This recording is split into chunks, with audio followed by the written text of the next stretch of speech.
Okay, good. We're going to call the meeting to order. The regular meeting of the Desert Community College District Board of Trustees is now called to order at 9:30. You may join us to join today's meeting in person via Zoom webinar or watch the live stream from the College of the Desert YouTube channel. These links are accessible by visiting the College of the Desert homepage. Roll call. President Hope, would you please proceed with roll call? Yes, ma'am. Student trustee Zarco. Present. Trustee Perez. Here. Trustee Oden. Trustee Kinnaman. Present. Trustee Gonzalez. Good morning, present. Trustee Stefan. Present. At this time, we'll have the Pledge of Allegiance, and if I could have Dr. Kinnaman lead us in the Pledge of Allegiance, I'd appreciate it. Sure. Please join me. I pledge allegiance To the flag of the United States of America and to the republic for which it stands, one nation, under God, indivisible, with liberty and justice for all.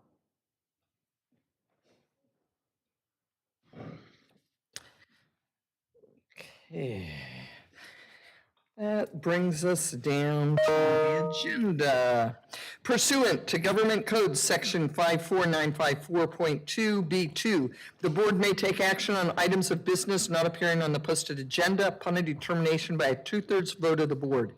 If fewer than 2/3 of the members are present, a unanimous vote of those present determine that there is a need to take immediate action and that the need for action came to the attention of the local agency subsequent to the agenda being posted as specified. 2.02, confirmation of agenda. Are there any additions, corrections, or deletions to the agenda for the May 17th, 2024 board meeting? Not seeing any. The agenda stands approved as presented without objection. Public comments. Requests to address the Board of Trustees regarding regular agenda items. Remote public participation is allowed and will be accepted in person by email to otp@collegeofthedesert.edu during the meeting and submitted for the record, or by using the raise your hand function by joining the Zoom link. Pursuant to District Administrative Procedure 2345, each speaker will be allowed a maximum of 3 minutes per topic. 15 minutes shall be the maximum time allotment for public speakers on any one subject, regardless of the number of speakers at any one board meeting. At the discretion of a majority of the board, these limits may be extended. All comments must be submitted or brought forward prior to the end of the public comment section. As an additional note, this item is intended for members of the public who wish to speak regarding regular agenda items. An opportunity to address the board on matters not related to the agenda will be available during item 22.01 of today's agenda. Are there any individuals that would wish to speak at this time? There are no public comments at this time, Madam Chair. Thank you. That brings us to public updates. Adjunct Faculty of the Year Award. President Hope, please help us congratulate our Adjunct Faculty of the Year. Thank you, Madam Chair. It's with great pleasure that I want to note today at the board meeting that our own adjunct professor, Kathy Levitt, has been both nominated and voted as the Adjunct of the Year.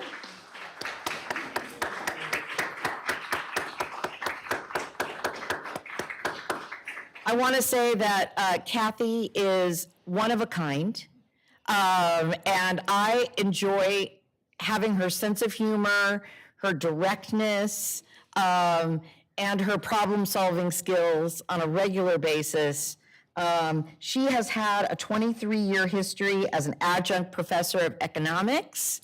She worked actually alongside Henry Kissinger. She's had an illustrious career as an economist. And personally, I just want to tell you how much I appreciate you, Kathy. And we all are very proud of you and appreciative that you're part of the College of the Desert community.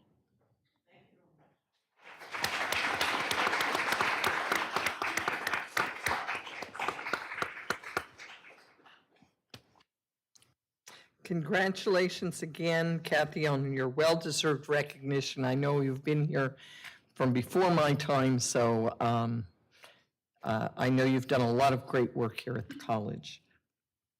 And I believe after the awards presentations, we're going to take pictures. Is that correct? Okay. The next item is the Faculty of the Year Award. President Hope, please help us congratulate our Faculty of the Year. And today we also have our Faculty of the Year being honored during the board meeting, and it's my pleasure to ask Oceana Collins to come and introduce our awardee. It is my pleasure to do so. Hello, everybody. It's my honor today to introduce Scott Cooper. And Scott has been an educator in the Valley since 1996, where he began teaching fifth grade. He then taught reading and humanities at Thomas Jefferson Middle School, and at Desert Hot Springs High School, he taught English, psychology, child development, and coached water polo and swimming. He joined COD in 2008 as an adjunct counselor with the ACES program. He came to COD full-time in 2011 as a trio counselor coordinator at the Mecca Thermal campus and opened the new Indio building as the director of educational centers in 2013.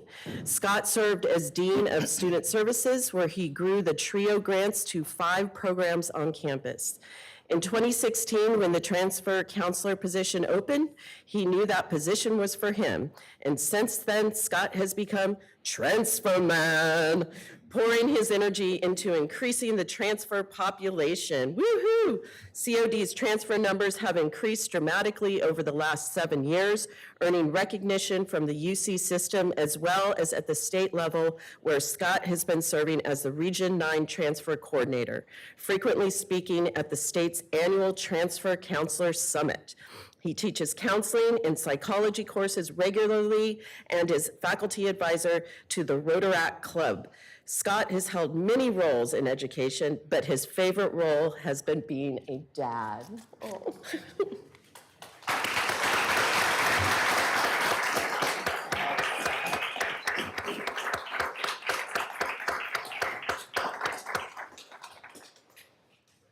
Scott, we're so proud of you, and I had the great honor to be at Scott's transfer recognition ceremony, and so many of the students stopped to personally thank Scott for everything that he does to ensure that the students get where they want to go. Our own Isaac Zarko is going to Berkeley, so we are super excited for him.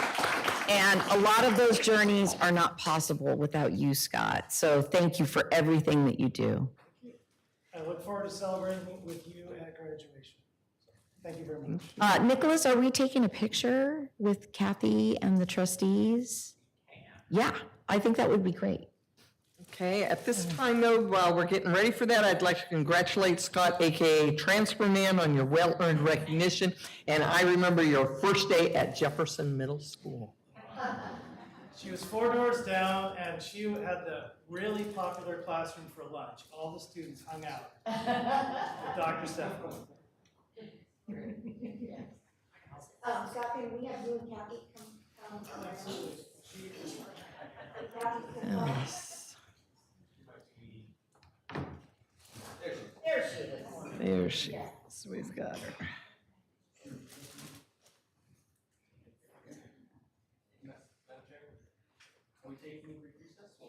Oh, we're going to take a brief recess, 2-minute recess for pictures.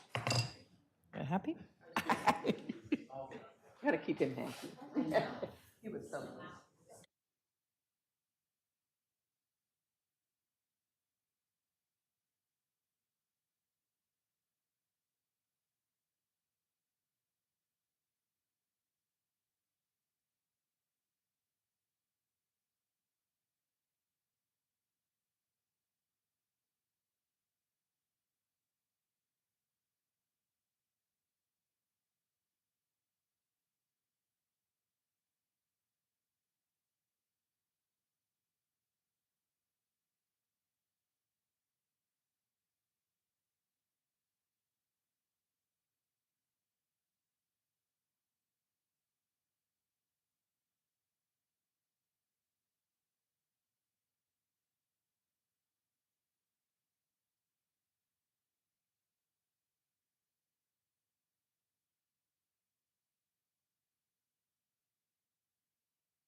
The meeting will reconvene, and that brings us down to 4.03, Dove's Landing. President Hope, please help us introduce our next item.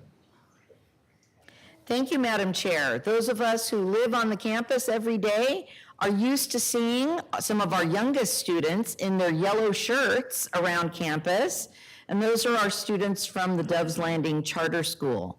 I'd like to introduce Kennedy Rocker, who's the CEO of Dove's Landing, who brought our students today to have a little treat for us. And we would like to call that color gold, as in COD's colors. Ah, very good. But it's a pleasure to be here. And 20 years ago, College of the Desert's Associated Student Body President and alumni, Laura Lord, was our school staff's person leading the Nova Academy early college high school program here on campus. There were high school students in 2 classrooms here on campus in the Nova Academy. It was highly successful and led to similar early college high school programs expanding throughout Southern California at community colleges and high schools. Currently, however, we like to call it our expanded and improved diamond of a school, a micro school called Dove's Landing, and it's K-12.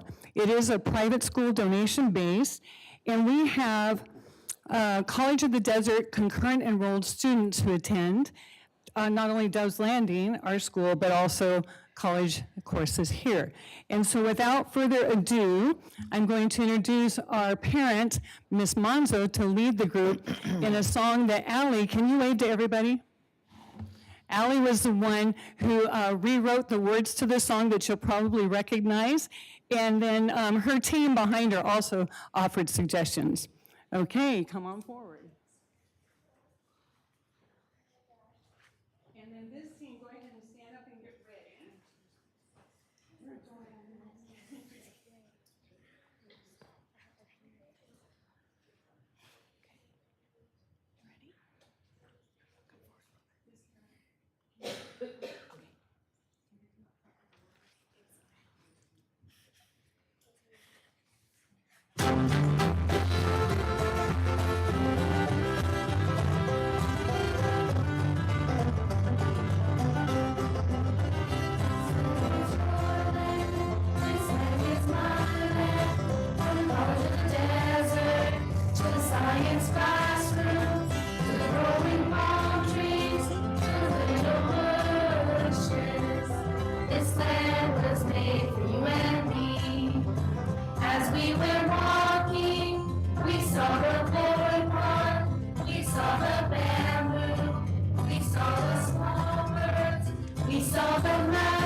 minute because we're going to ask our concurrent enrolled students to tell you what grade they're in high school and what courses they took here at COD. Karina, you get to be first. I'm Karina. I'm in 12th grade and I did math, Spanish, and business. I'm Christian. I'm in 12th grade and I did math, auto mechanics, and English. I'm James. I'm in 10th grade. I did Spanish, math, and auto mechanics. I'm Antonio. I'm in 9th grade and I did Spanish. I'm Samuel. I'm in 10th grade and I did business. I'm Hank, I did CIS. I'm Hank, I'm 9th grade, and I did CIS. What's CIS? Computer Information System. For some of us that don't know, thank you very much.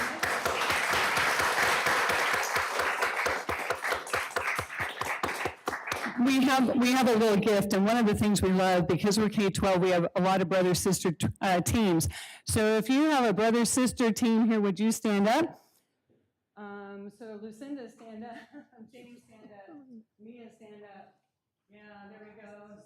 Okay. And then we have two young ones, first grade sister and kindergarten brother, who are going to bring you a couple of gifts. Go ahead. Go ahead, Emma. Go ahead, Sage. Sage, you get to choose anyone you want to.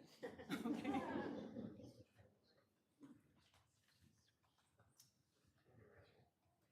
Oh, it's me. Might need some help to reach.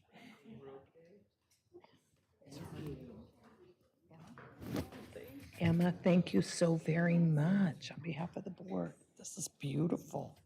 This is absolutely gorgeous. Thank you. I'll leave it here. Thank you so much for having us, and we'll try to exit quietly out the side doors, okay? Thank you. We're very glad to have you. Thank you so much for coming and performing for us. Bye, Emma.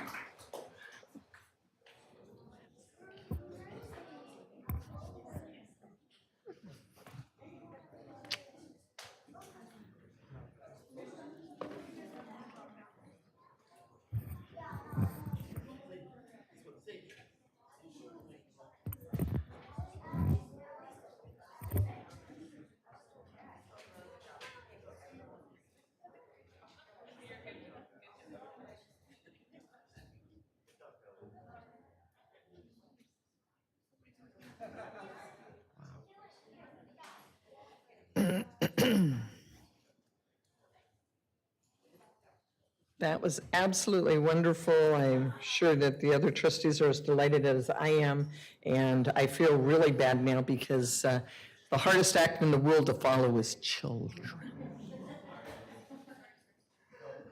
It's all downhill from here, okay. But thank you so much, Kennedy, Rucker, and a special thank you to all the students at Doves Landing, and we hope you'll be here for many more years and enjoy your stay with us. At this time, 4.04, Proclamation Mental Health Awareness Month. President Hope, please help us introduce our reader. Yes, thank you, Madam Chair. Mental Health Awareness Month resolution will be read by our own soon-to-be Berkeley graduate, student trustee Isaac Zarko. Thank you. Proclamation Mental Health Awareness Month. Whereas Mental Health Awareness Month has been observed in the United States since 1949, and in April 2024, the White House released a proclamation on National Mental Health Awareness Month 2024. And whereas in fall 2020, the National Suicide Hotline Designation Act was passed by Congress, establishing 988 as a 3-digit nationwide mental health and suicidal crisis number available and accessible now. And whereas even before the pandemic, millions of Americans were experiencing stress, trauma, anxiety, and heightened levels of depression, and the COVID-19 pandemic further exacerbated those conditions. And whereas, despite alarming data trends that show dramatic increase in cases of depression and suicide attempts, especially among women, less than half of Americans struggling with mental illness receive the treatment they need, even fewer with minority and socioeconomically challenged communities. And whereas College of the Desert offers a number of no-cost mental health related services to students, including confidential mental health counseling, brief preventative intervention evaluations and screenings, on-campus and off-campus referrals for specialized services, And whereas the Board of Trustees of the Desert Community College District reminds everyone that we all have an important role to play in supporting our community members living with the mental health conditions. Now therefore be it proclaimed that the Board of Trustees of the Desert Community College District hereby declares May 2024 as a Mental Health Awareness Month as the Desert Community College District. The Board of Trustees encourages all the faculty, staff, and students to promote and join in observances throughout the Desert Community College District, city, state, and nation.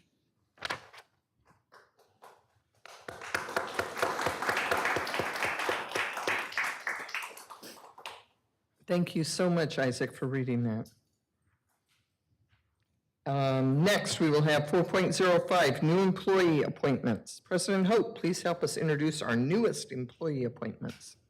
Yes, Madam Chair, it's my pleasure to introduce the employees whose names are listed on the screen. Prescott Farley, Laboratory Technician in Science; Viviana Padilla, Accounting Specialist; Stephen Wheeler, Instructional Laboratory Technician in the Visual Arts; Alexandra Springer, Sociology Instructor, temporary full-time; Val Martinez, who has permanently moved into Accounting Manager; and Rosemary Perez, Child Development Center Manager. Those of you who are here, who are also on the slide, if you'd like to stand.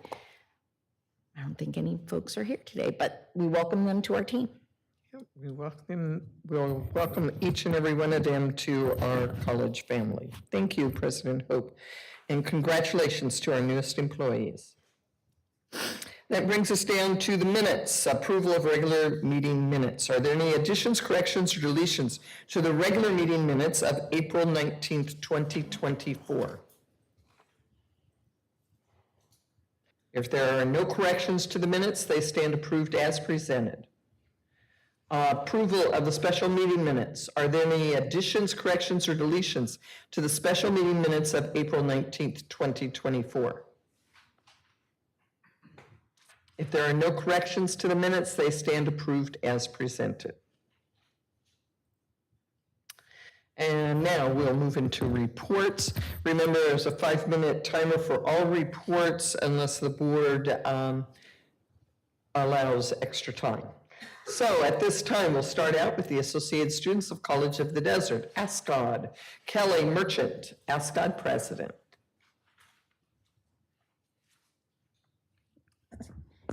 Good morning, everyone. Good morning. It is a pleasure to be here once more. We're nearing our final farewell, but that does not mean we're slowing down. ASCOD has been really busy this past month. Applications for the ASCOD elections closed the last board meeting. Candidates had approximately 2 weeks to campaign from April 22nd to May 3rd. During this period, we held an informational session at the ASCOD meeting on the updated campaign rules, including new guidelines on the use of social media, which our elections committee revised recently to ensure they remain current. The voting period began May 6th and closed on May 9th. To encourage student engagement in the election process, the ASCOD Elections Committee organized daily tabling in events at strategic locations on campus. Strategic campus locations. 3 in Palm Desert and 1 in Indio. These events featured pizza and light refreshment to help raise awareness about ASCOD elections. We also took the opportunity to invite students to the last rodeo, which I will mention later. With 10 candidates on the ballot, many students showed interest, with some encouraged to participate as write-in candidates. During the same week, we successfully hosted the 2 significant events. The season's final Lunch and Learn on May 8th at the Indio campus, and the last rodeo on May 9th. The Lunch and Learn gathered around 30 attendees in room 105 of the Indio campus, where we discussed mental health and wellness services available on campus. Thanks to CVBBQ, attendees enjoyed a delicious BBQ meal. Special thanks to our presenter, Daphne Pretty, for communicating vital resources to students. We never know who's attending these events, and I hope this knowledge reaches those who need support. I also thank everyone involved in this event staffing and coordination, especially the Office of Student Life staff and our student trustee, Zarko. This year-long project has reached hundreds of students, which would not have been possible without your team's effort and persistence. While concluding the Lunch and Learn is bittersweet, your efforts have undoubtedly left an impact on our students. Our final event of the semester was a banger, and I know bangers. The event saw a turnout of approximately 200 students from various clubs, all enthusiastically dressed up in the cowboy theme. The mechanical bull and tacos were undeniable hits, while the photo booth set up by the Motion Picture Club and the Saga Club captured memorable moments to the evening. Clubs such as Fostering Youth, Health and Fitness, and Alas con Futuro added various activities that enriched the event. A special shout out goes to the International Club led by Martin Guevara, whose leadership in coordinating these efforts was pivotal. With their efforts, the Inter-Club Council, led by DJ Nunley, was able to plan this wonderful event. The highlight of this evening was a stunning performance by the Viva Folklorico, which captivated everyone present. It was amazing to see their dances, some of which I hadn't seen before the event this semester. They all are truly skilled and mesmerizing. Our student DJs, Felipe Robles and Martin Guevara, also deserve a special mention for keeping the energy high and the dance floor lively. Standing at the Ascot table as the event drew to a close, I was struck by the scene before me. Students dancing, glow sticks swirling in the dark, a vivid testament to the unifying power of our clubs. It was unlike any event I've witnessed in my time here, a powerful reminder of what we can achieve together. I'm hopeful that this legacy of camaraderie and celebration will continue for many years. As always, it has been an honor to report to the Board of Trustees. Thank you for your time, and have a wonderful morning. Thank you. Thank you so much.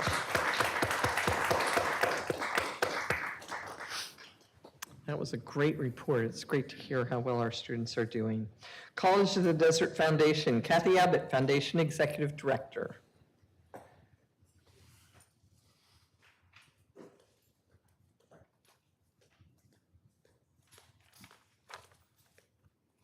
And good morning. I'm sure I'm going to be repeating the very same words as a few of my colleagues. It's hard to believe that graduation is upon us. This year has flown by so fast, and on behalf of the Foundation Board of Directors, I want to extend my congratulations to the graduates. They are crossing the finish line because of their hard work, their determination, and my favorite word, grit. We have had so many students enter our office to share the good news of where they're heading next, and we couldn't be more proud of them. We will miss them, but we couldn't be more excited for the next step in their incredible journey of life. Recently, the foundation, along with the help of the Director of Nursing, Sarah Fry, Vice President of Student Services, Val Martinez Garcia, Public Information Officer, Nicholas Robles, and Superintendent President Laura Hope, had the incredible opportunity to inform a very deserving fourth semester nursing student that she would be the recipient of a recycled ride after her vehicle broke down for the second time beyond repair. Thanks to the generosity of Allstate and Fix Auto in Palm Desert, who was celebrating the opening of their 200th store, Diane Von Kanel became the lucky recipient of a refurbished 2020 Hyundai Elantra to help her reach her educational goals and drive across the finish line next week. Diane is concurrently enrolled in a Bachelor of Science nursing program at Cal State University, Dominguez Hills. She's an excellent student and has passed all of her courses with higher than average scores and has been highly involved in the Student Nursing Association as an officer since the program's inception. She is a peer mentor and engages in community outreach volunteer activities. She balances her rigorous academic schedule with single parenthood. When her car broke down, she feared she would not be able to complete her clinical nursing experiences and degrees. Now, when Diane finishes her NCLEX exam following graduation, she has a position waiting for her at Desert Regional in the intensive care unit and a new used car to get her there safely. So for the third year in a row, the foundation has received a grant from the Highland Street Foundation supporting the Women's Empowerment Initiative. The funding provides opportunities to students who are changing and shaping their futures through education. The Early Childhood Education Program used the funding in 23-24 academic year to support student learners who focus on working with children and who have unique needs. The $25,000 provided them with additional and valuable tools, which creates an inclusive and supportive environment in the classroom. So we have already received that $25,000 and we'll report out how the funds will be used once they have been expended. And I have an exciting gift to tell you about, but it's going to have to wait until June since we found out the day after our deadline to submit reports. So stay tuned. That's it. Thank you. Thank you. We'll wait with bated breath up here. And congratulations to our new used car winner. I think that's wonderful. The California School Employee Association, CSEA, Omar Thimbris, CSEA President. Please step forward.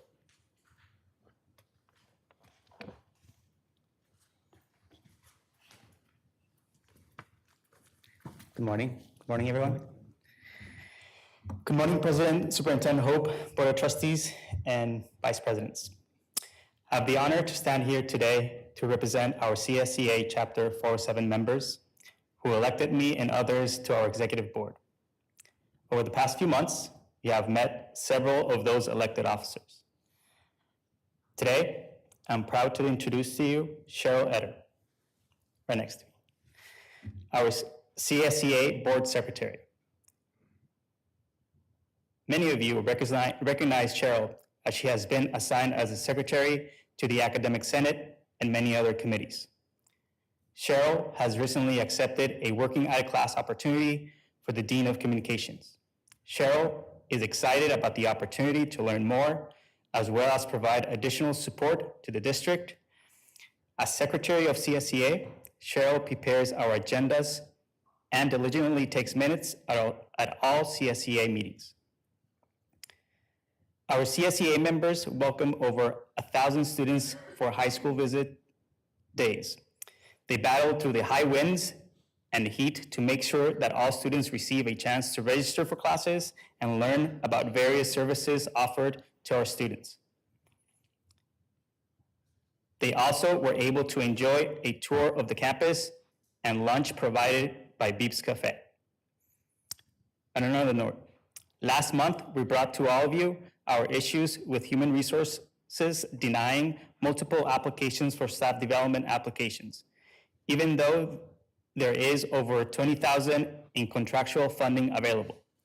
This month, we would like to share that some staff who are requesting leave without pay during the time between the spring and fall semesters, as per our contract language, are being denied.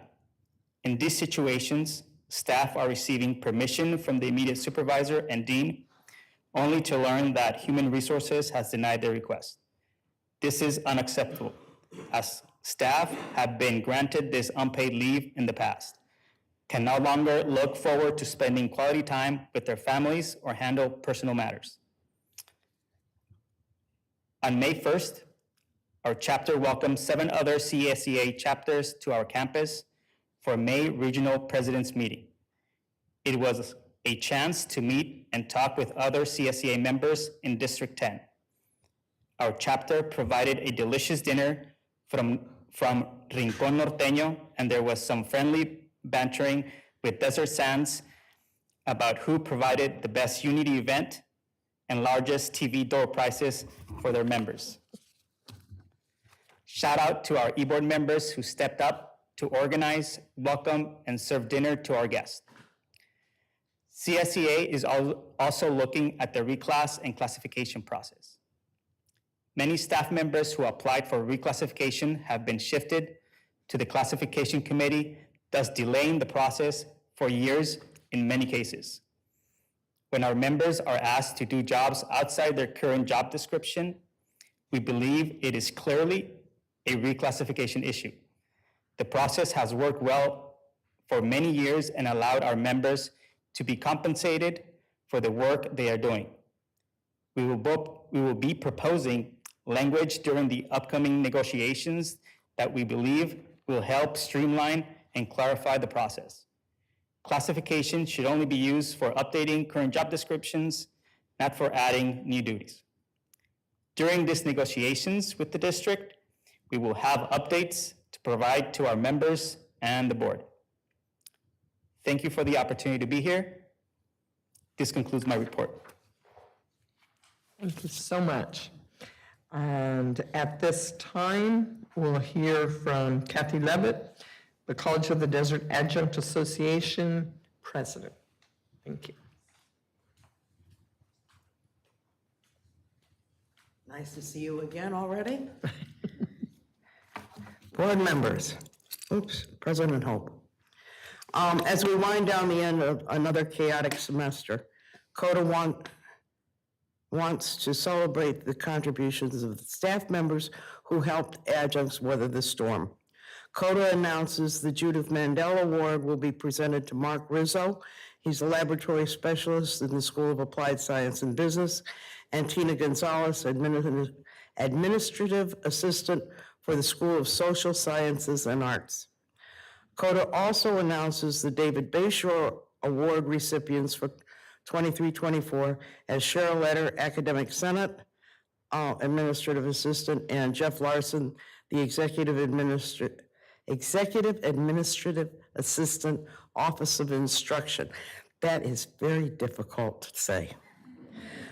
This is an award given to staff members who have worked so diligently to keep CODA and its unit members informed and included in the life of the college.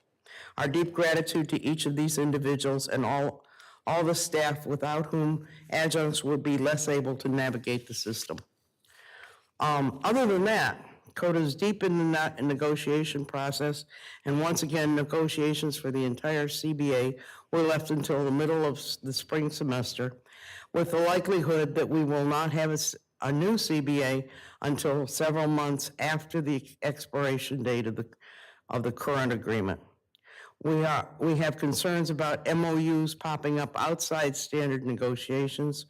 We hope that the Board of Trustees has had an opportunity to, we also hope that the Board of Trustees has had the opportunity to read the opinion piece published in last week's Desert Sun, which speaks about the lack of parity faced by adjuncts at CODA as well as other community colleges. In case you missed it, I sent you the link. At the same time, we are working our way through finals and graduation, and we congratulate all our new graduates and the faculty and staff who are making this grand adventure possible for them. Thank you very much. Thank you. And College of the Desert Faculty Association, CODFA. Oceana Collins, the president. Hello, everybody. Good morning, President Superintendent Hope, trustees, and College of the Desert community. We are getting ready to wrap up another academic year, and our faculty are looking forward to the best celebration of the year, graduation. CODFA would like to congratulate all the graduating and transferring students. Your hard work has paid off, and your futures are bright ahead. CODFA would also like to congratulate our very own Scott Cooper, AKA Transfer Man, and our CODA colleague Kathy Levitt, both of whom were voted Faculty of the Year by their colleagues. Very well deserved. CODFA is currently in negotiations with the district. As usual, compensation is turning out to be a major point of contention. Every year, the district proposes to remove our salaries cost of living adjustment. CODFA would like to remind the district that this COLA is essential to ensure that our salaries stay current with inflation and the rise of the cost of living. Our members are prepared to organize in defense of our cost of living adjustment. CODFA is concerned about the way dual enrollment and team teaching plans are being implemented by the district. Recently, an event was planned without any input from the faculty dual enrollment committee, and although some faculty were invited to attend, the purpose of the event was unclear. What is clear is that the district wants to expand the dual enrollment program, but faculty must be involved in the plans to make the program successful. Any new programs must be vetted through the Academic Senate with clear policies and procedures, and impacted working conditions must be negotiated with the associations before we move forward with outreach events. Finally, CODFA would like to acknowledge, of course, all the hard work of all COD employees. Thank you all who keep this institution going, and I wish you all a very good summer. Thank you. Thank you. The Academic Senate, I understand, has no written report, and they're not present here to present. Okay, so that brings us to the governing board. Student Trustees Zarko. Good morning, everyone. Hope you're doing good, great, fantastic, and all that. So, why do we do what we do? The work that every individual does here at this institution improves the lives of every person touched by this college. Big or small, you make an impact. The impact is what matters. Every day I wake up, I do not want to get out of bed. But once I do, I know that I have this motto to follow: to help make change and be a part of something bigger than myself. The experiences that I have been through shape me to the person I am today, and I know that this experience will continue to change the person I will grow to become. My journey as student trustee has been one I never saw coming in 19 years, but yet I'm completely changed in less than one. With this being the end of my journey, I want to thank everyone who has supported me and gave me mentorship and guidance. There are way too many names to list, but you know who you are. This experience has allowed me to make friends, work with great teams, and help me broaden my scope on what could lie ahead in my future. This opportunity, this responsibility, this mission that was bestowed upon me by my peers is something I'll be forever thankful for. Creating a strong relationship is crucial. This board is a team. Within a team, all aspects have to be strong to be the most efficient. Remembering what the goal is and how to work together to make that goal happen is important, but accomplishing it smoothly and with the right intentions in mind will only bring success. When I was running to become student trustee, my motto was students before all, and I still stand by that till this day. But I know that there are factors outside of students to make that possible. The care for faculty, staff, administration, community, and students creates a healthy, cohesive structure that benefits all. That care should be kept in mind when making decisions. It has been an honor working side by side with leaders of the community, and I hope this change that we strive for continues to break down barriers and improve our community. As the torch was passed on to me by the previous student trustee, Alan Paul, I'm now passing the torch on to the next student trustee, Felipe Robles. I trust that he will take on the challenges and opportunities that are ahead, and with his creativity, passion, and wackiness, I know that he will make an impact that will help others. Whether it's the size of a meteor or the size of a grain of rice, it will be impactful and it will matter. This past year has been the most reflective and honest I've ever been with myself, and I'm gonna miss it. As I'll be transferring out of here, I'm never gonna forget where I call home, College of the Desert, having meetings with Carlos every week, talking business or laughing with my friend Kelly, walking into the office student life to work and saying good afternoon, creating memories with my peers in College Corps, and advocating with ASCOD. It has all been a part of the journey and my mission. I hope that what I have done at College of the Desert inspires someone else to grow and become a leader for their community, a leader for their school, or a leader for themselves. As leaders of the future, we have to leave an impact that will make the lives greater for everyone. So why do we do what we do? We do what we do for a better tomorrow. That concludes my report. Thank you.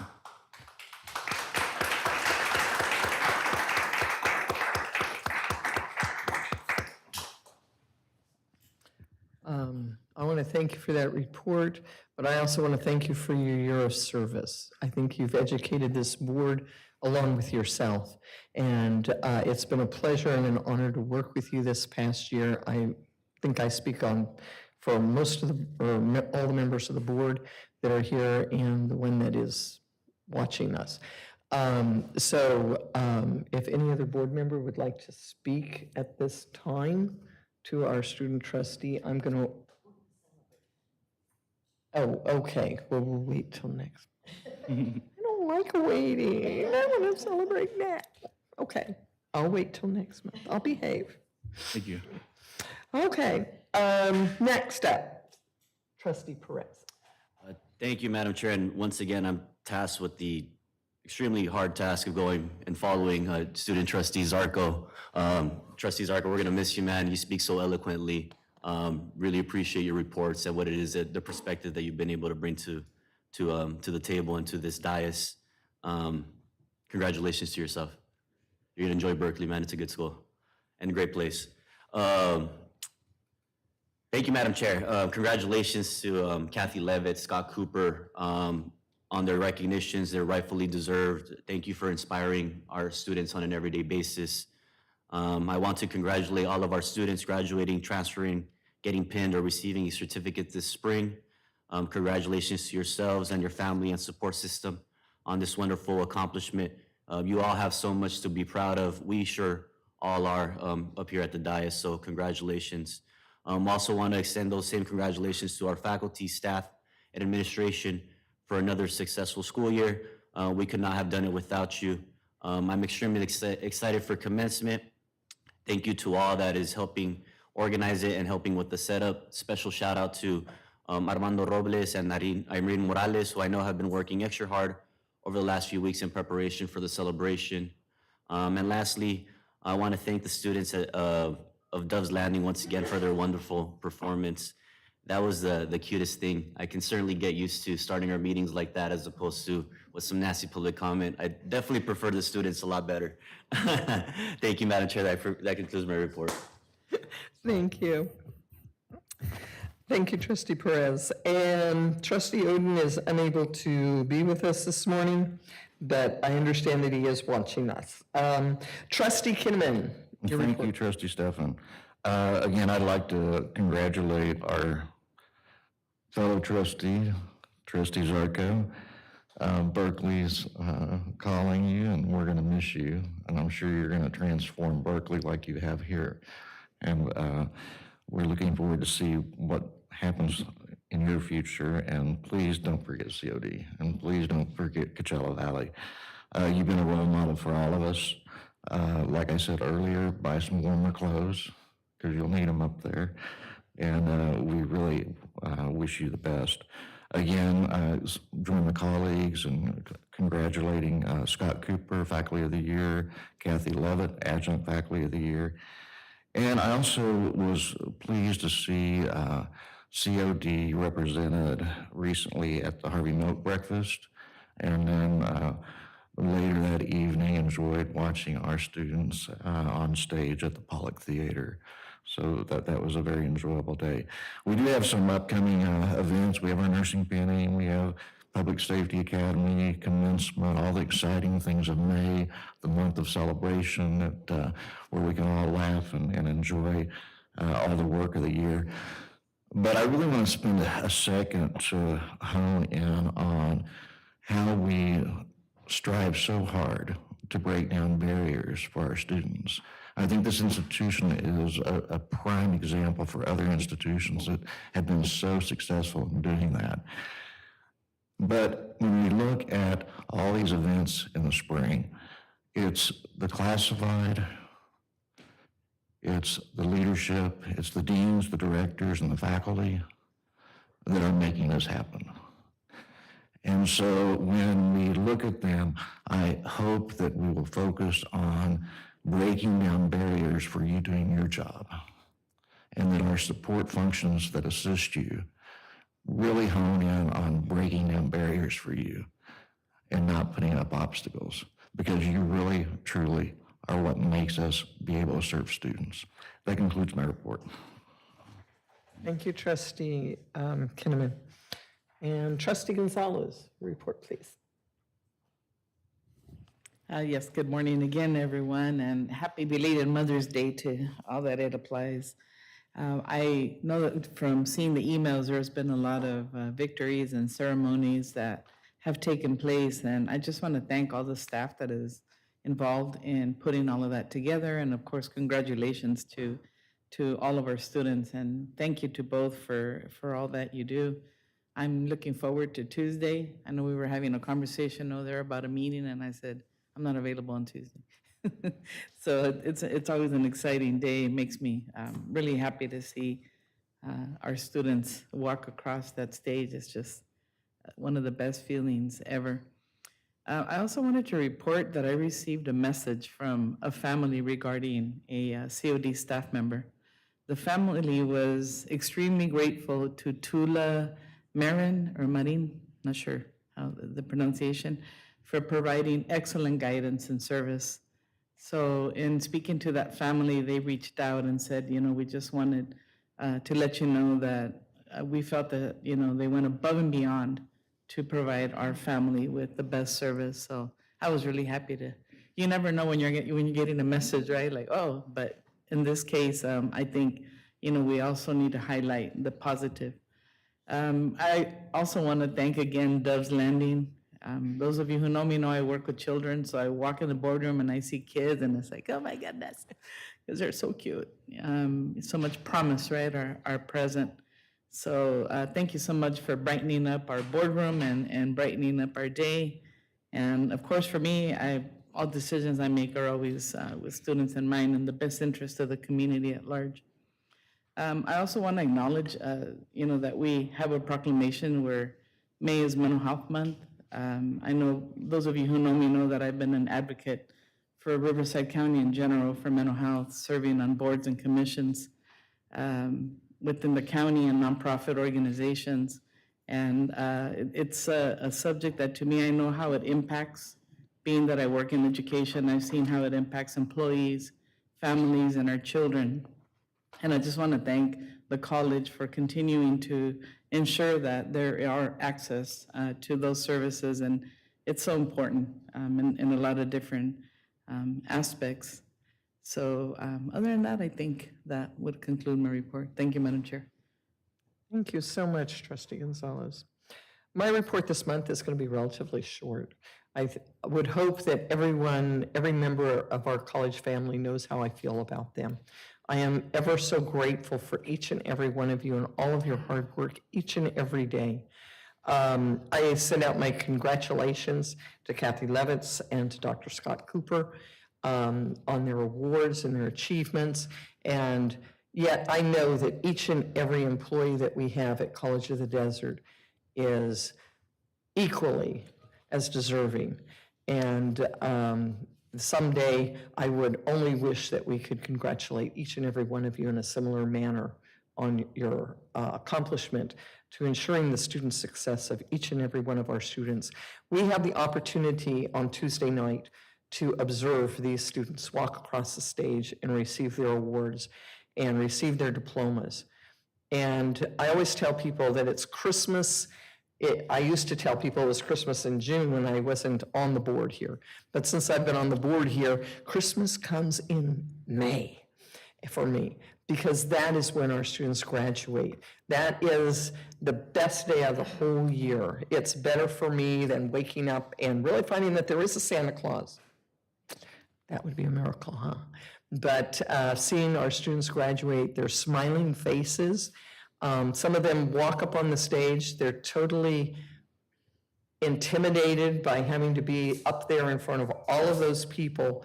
But the minute that you hand them their diploma cover and you're posing them for a picture and you're congratulating them, you just see them totally come out of their shell and shine. And they really realize this has become a reality, this dream that they had.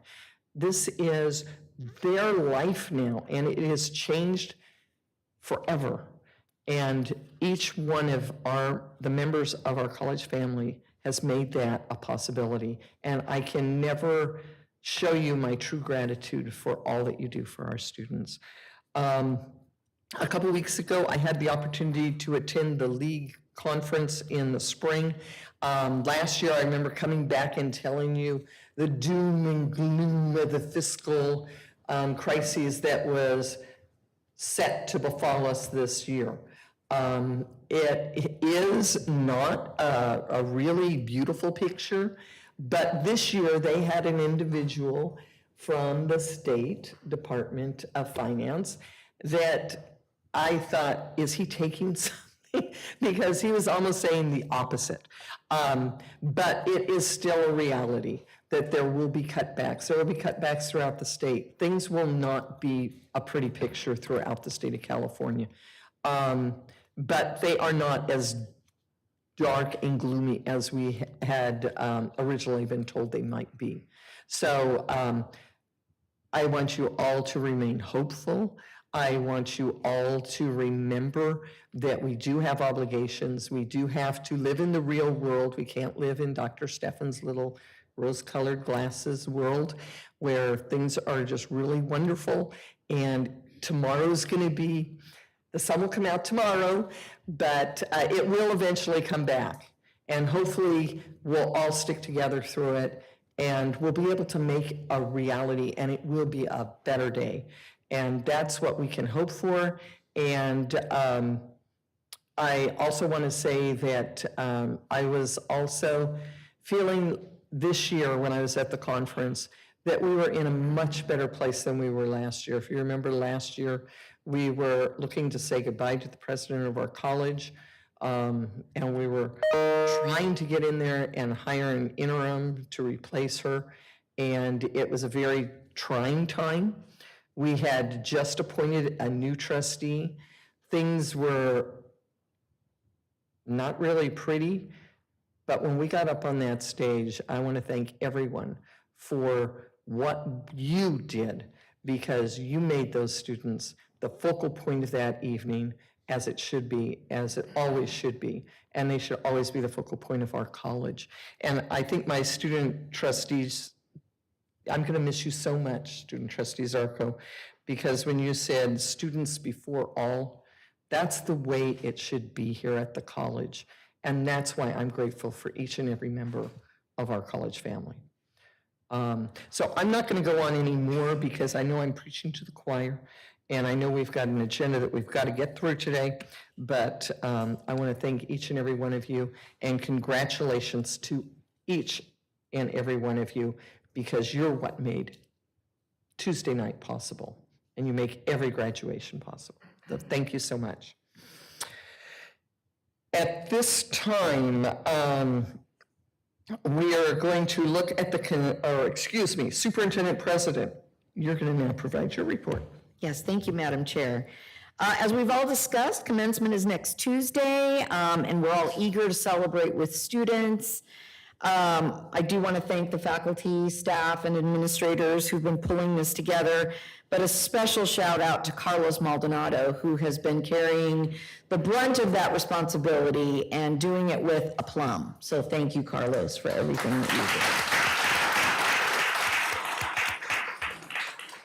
you do. He's hanging on. For dear life sometimes, but he's hanging on.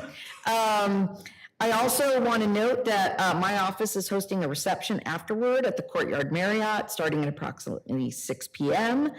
Last week, I also joined Trustee Kinnaman for a 2x2 with the City of Palm Desert, and we discussed some of the strategies that the campus is engaging in for enrollment growth, as well as opportunities to partner on work-based learning.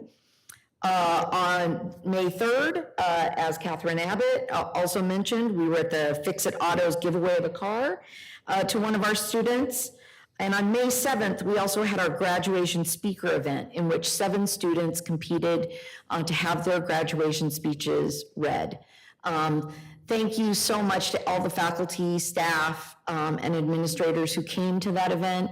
Those of you who've been know what a heartwarming event it is, because even the students who didn't get picked have the opportunity to give their speeches in front of their friends and family.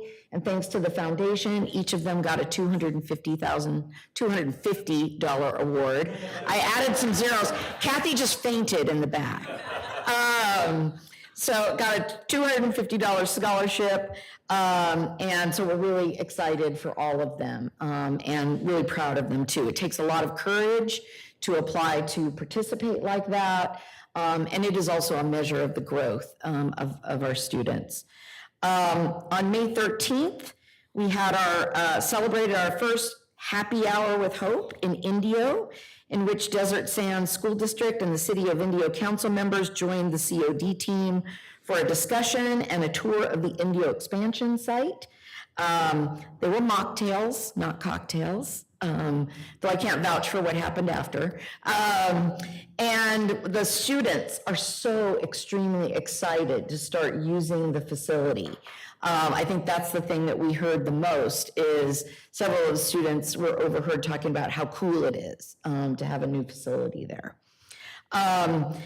Last week, Catherine Abbott from the foundation, Vice President Garcia, our General Counsel Jacob Knapp, and I visited Portland, Oregon to meet with philanthropist and supporter Jordan Schnitzer to discuss the plans for the proposed museum and a phased approach to building a vision that will support art displays and engagement, a potential sculpture garden, and potential partnerships with the McCallum. So that conversation continues, and we look forward to giving the board the letter of intent with the Schnitzer organization. We're also working on several reports requested by the board, hoping to bring those to you this summer, including the bottleneck study requested by Dr. Kinnaman, dual enrollment presentation requested by Trustee Gonzalez, as well as the scholarship analysis that was also requested by Trustee Gonzalez. The board heard both labor associations talk a little bit about our dual enrollment implementation.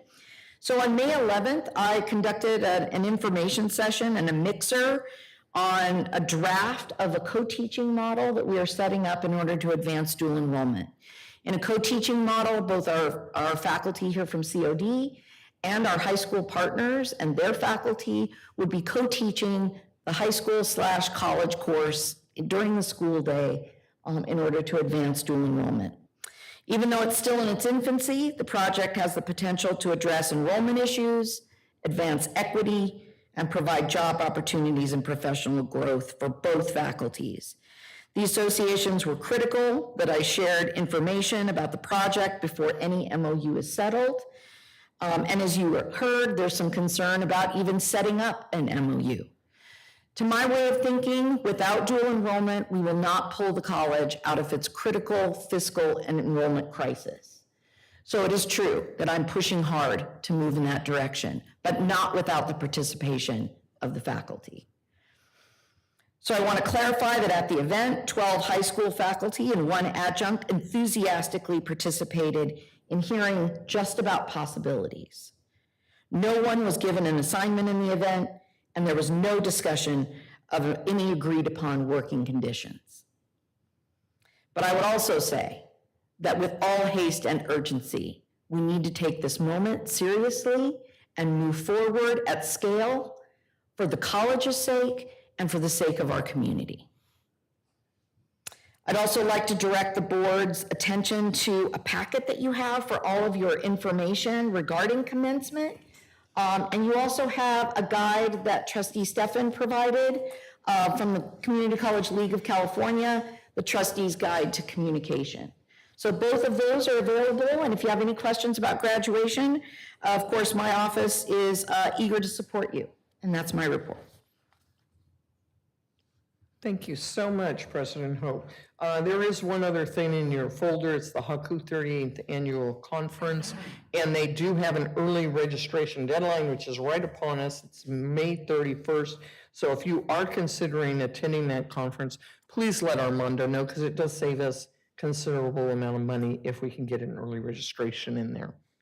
Okay. Moving on to consent agenda. All items on the consent agenda will be considered for approval by a single vote without discussion. Any board member may request that an item be pulled from the consent agenda to be discussed and considered separately in the action agenda. Are there any requests to separately consider any of the consent items? Madam Chair? Yes. May I pull 10.2, specifically item number 13, for separate consideration, please? Item 1-3, okay. I'm going to ask a question. Is it possible, we must pull all of 10.2 and then go back? Okay, just thought I'd ask. Keep trying to figure out a nice way to do this. Okay, so 10.2 is being pulled. Is there anything else that anybody would like to pull? Yes, on 10.2, number 3, Oh, item 3, yes, but it's still 10.2. yes. Okay. Item 11, In the same 10.2? yes, Okay. and 10.11. And then 10.11. A separate item to be pulled. Okay. Anybody else have anything they would like pulled for today? Seeing no other items, the items that were mentioned will be pulled. Do I have a motion to approve the consent agenda item after pulling item 10.2 and 10.11? I'll move. It's been moved and seconded to approve the consent agenda as it now stands. Roll call vote, President Hope. There's no discussion on consent. Student trustee Zarco. Aye. Trustee Perez. Aye. Trustee Kinnaman. Aye. Trustee Gonzalez. Aye. Trustee Stefan. Aye. Motion passes. Okay, thank you so much. And now we'll go into action agenda, and we will start with the items that were pulled from the consent agenda for separate discussion. Do I have a motion to approve formerly 10.2, which is now 12.1? So moved. Second. Okay, there is a motion to approve item 10.2 that excuse me, if I could have an assistant here. Do we need to pull the two items out of that first? Separate the items? What it sounded like to me was that the request was to do a motion to divide or to split four different things, 10.02 minus 13.3 and 1, 3 and 11, and then you would have 10.02 3, 10.02 13, and 10.011. So you have four items you're splitting from 10.02, now 12.01. So we would have 10.0, we would be dividing 10.02. Do we? So you would be Is that the dividing. motion? Yeah, so you will just ask if there are any objections to splitting 10.02 into 4, which is 10.02, and then you're taking those three things out. And it would be item 13, item 11, and item 3. Right, and then the fourth, right, so you're doing it 4 times. Yeah, Taking there's 4 10 actions. Yes. 2, item 3, 10.2,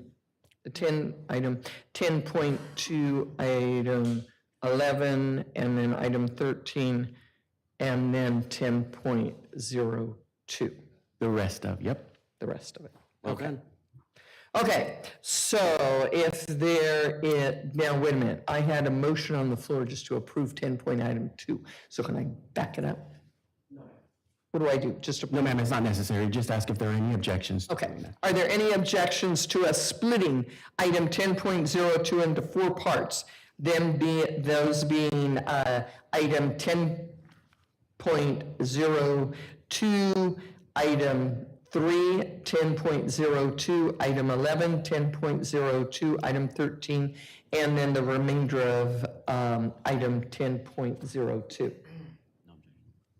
Okay, seeing none, we will vote on the dividing of 10.2. There was no objection, so. Oh, there's no objection. It's been Okay, divided. so now I need a motion to approve No, ma'am. item You have the 10 motion. You have all the motions you need. Now you just need to go in order. So I is don't there need- any discussion on 10.02 number 3? 3. Okay. Yep. Is there any discussion on item 10.02, item 3? Well, I think for me, everyone knows where I stand and why, and where this project should be. So those are my comments on that. And I did see that our local blog published some data. I don't know where that came from. A little concerning, but anyhow, you can go ahead and call. So it. you're in favor of this? No. No. No. Just a comment, Okay. you can call for the vote. Okay, well, I was confused with the way you said, where you stand on solar. So That's fine. that was, I wanted clarification. Okay, is there any other discussion on item 3? Seeing none, could we have a roll call vote, please? Student trustee Zarco. Aye. Trustee Perez. Aye. Trustee Kinnaman. Aye. Trustee Gonzalez. Nay. Trustee Stefan. Aye. Motion passes. Okay, and that will bring us, now we will be considering 10.02, item 11. Would anybody like here to speak on that one? I have the question that I have on this is this an increase or what exactly? I mean, I understand what the services that are being provided. Is this an increase to anything we have previously approved or what? This is a renewal of a contract that we have with Moss, and Vice President Garcia can explain further. Yes, Moss's contract is going to end at the end of June 30th. So this is an extension to the contract, so in order to get us through the entire bond program. One other question, I know we've been tracking expenditures by projects. So I believe I brought this question up before. If we're lumping the services all in one, then how are we tracking? Vice Are you President. specifically speaking about Moss's services? Yes. Yes. So that is a completely separate line item in our bond funding. So it's not to any particular project. So then how do we know what amount of time or services were spent on the different They projects? submit an invoice every month that I review with all the hours that they've spent and who's done what. And are we accounting for that by project? Yes. Yes. Any other questions on that? Seeing none, can we have a roll call vote? Student trustee Zarco. Aye. Trustee Perez. Aye. Trustee Kinnaman. Aye. Trustee Gonzalez. I'm going to abstain on this one. And Trustee Stefan. Aye. Motion carries. And the next item is 10.02, item 13. Is there any questions? Yes, thank you, Madam Chair. Reason why I pulled it was because I saw that it was with Riverside County Office of Education, their Migrant Education Career Program. I know that we've offered internships to this organization before. Is there any reason why it's been brought up to the board this time as opposed to any other times? Those opportunities are irregular, and so as those opportunities are created, we bring them to the board for approval. And so because this is a new opportunity, we needed to bring it to the board for your review. Vice President Martinez Garcia, can you provide some additional detail? Yeah, this is specifically a program that we run out of Indio, and we've been doing it for a couple of years. And so this is a renewal of that effort. Okay, fair enough. Thank you for the explanation. I just wanted to get some clarity. Definitely supportive of it. You can call the question, Madam Chair. Thank you. Anybody else have any questions? No? Seeing none, if we could have the vote, please. Student trustee Zarco. Aye. Trustee Perez. Aye. Trustee Kinnaman. Aye. Trustee Gonzalez. Aye. Trustee Stefan. Aye. Motion carries. Okay, at this time now, we will be considering item 10.11, which was also pulled. Can I have a motion to approve? Madam Chair, you already did that one. The next one on the. Oh, no, this is not 10.0211, item 11. This is 10.11, somebody's. Right, you still need one more before you move on to that one. Oh, I need to get the other part. Okay, now we're going to be voting on the remainder of the items in 10.02. Thank you. So moved, Madam Chair. Is there, we don't need that. Is there any discussion on those? Now that I'm totally confused, and so is everybody else. Could we have a roll call vote, please? Yes, student trustee Zarco. Aye. Trustee Perez. Aye. Trustee Kinnaman. Aye. Trustee Gonzalez. Aye. Trustee Stefan. Aye. Motion passes. Now I'm looking for a motion, and this is for action item number 10 point, formerly 10.11, it is now 12.02, is that correct? Okay. So that was also pulled. If I could have a motion. Someone pulled it. 10.11. So moved. If we could have a second. Second, Madam Chair. And then if anybody remembers pulling it, if they would like to discuss it, or if anybody else would. In particular, number 4. Number 4. Is this a question? No, I think I've already stated my position and my reason, so we can call for the vote. Just call the vote? Okay. So if we could have a roll call vote, please. Student trustee Zarco. Aye. Trustee Pettis. Aye. Trustee Kinnaman. Aye. Trustee Gonzalez. Nay. Trustee Stefan. Aye. Motion passes. Okay, that brings us down to action item 13.01, screening of respondents to CEO search firm RFP. Before we take a motion, President Hope, can you help us introduce this item? Yes, at this time, I'd like to introduce Vice President Diana Galindo to provide some context for the search. Thank you, President Hope, and good morning, trustees. Before you today for consideration is an action pertaining to the next steps in selection of CEO search firm. As many may recall, at the February Board of Trustees meeting, the board voted for staff to secure an executive search firm to assist the district with the superintendent president recruitment process. As such, the staff worked to issue an RFP to invite responses from search firms. The deadline was 3 p.m. on May the 3rd. And the district received 12 responses, of which 9 submitted the required documentation delineated within the RFP.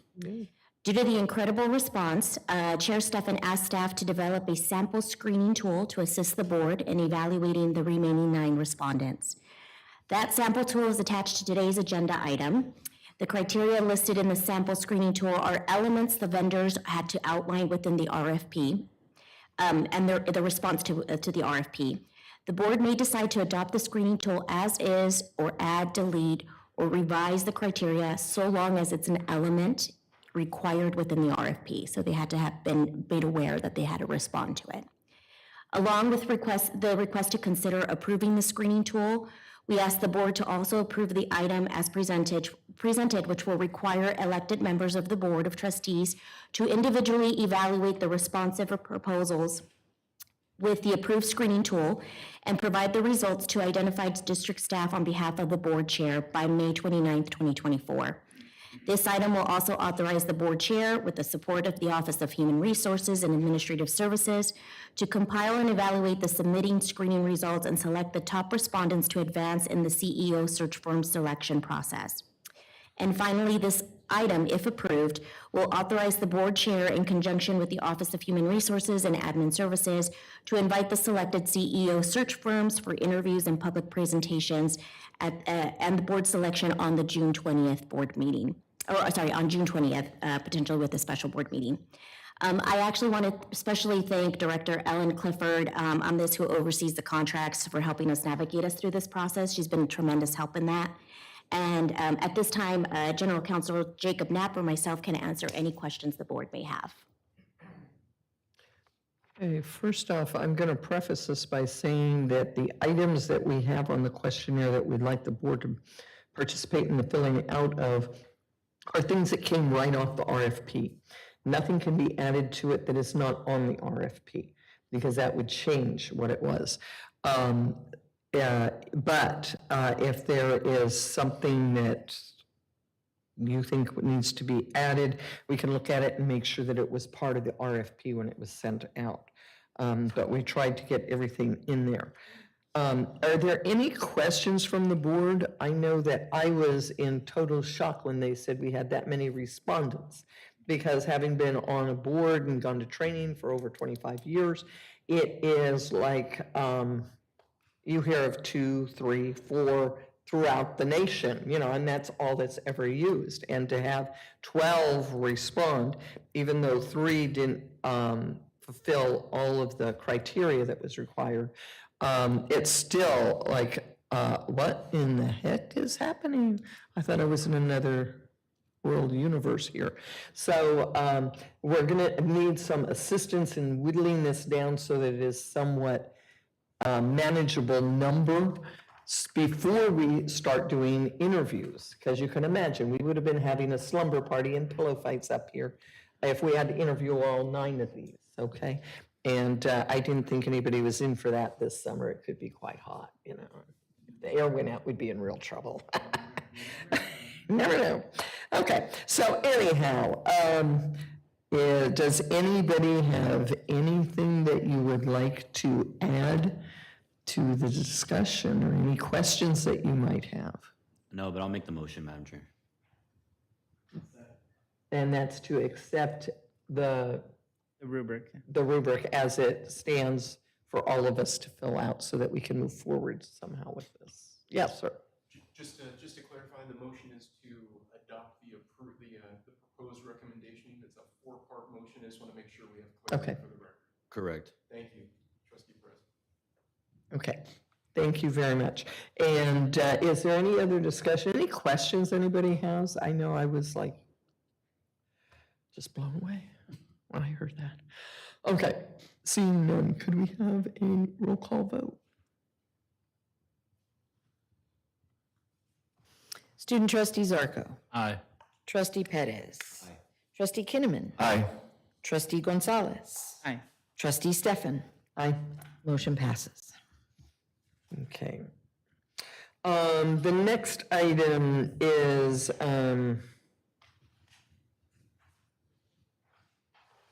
13.02, Chapter 3, Board Policies, second reading. Do I have a motion to approve item 13.02 as presented? So moved. Second. It's been moved and seconded to approve Chapter 3 Board Policies for their second reading. Is there any discussion? President Hope, a roll call vote, please. Student trustee Zarco. Aye. Trustee Perez. Aye. Trustee Kinnaman. Aye. Trustee Gonzalez. Aye. Trustee Stefan. Aye. Motion passes. Next, we have 13.03, Chapter 6 Board Policies, second reading. Do I have a motion to approve item 13.03 as presented? So moved. Second? Second. Thank you. It's been moved and seconded that we approve Chapter 6 Board Policies for their second reading. Is there any discussion? Roll call vote, please, President Hope. Student trustee Zarco. Aye. Trustee Perez. Aye. Trustee Kinnaman. Aye. Trustee Gonzalez. Aye. Trustee Stefan. Aye. Motion passes. And 13.04, Chapter 7 Board Policies, second reading. Do I have a motion to approve item 13.04 as presented? So moved. Second. It's been moved and seconded to approve Chapter 7 Board Policies for their second reading. Is there any discussion? Seeing none, roll call vote, President Hope. Student trustee Zarco. Aye. Trustee Perez. Aye. Trustee Kinnaman. Aye. Trustee Gonzalez. Aye. Trustee Stefan. Aye. Motion passes. Thank you. And I'd like to thank our president and the team here, because we're now getting all of our board policies on a schedule so that we will be reviewing them in a timely fashion when it is appropriate. So thank you.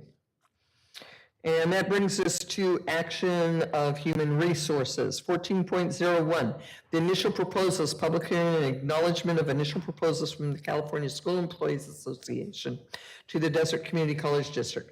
We will now conduct a public hearing on the initial proposals from the California School Employees Association to the Desert Community College District. Following the public hearing, the board will take action to acknowledge the California School Employees Association proposals and that the parties commence negotiations. For the public hearing, each speaker is allowed a maximum of 3 minutes on the topic. 15 minutes shall be the maximum time allotment for public speakers on the subject, regardless of the number of speakers at any one board meeting. At the discretion of the majority of the board, these time limits may be extended. Would speakers, attendees who wish to address this item, please come forward, comment now in the chat field, or select the raise your hand button to speak. IT, please set a timer for 1 minute to allow speakers to come forward.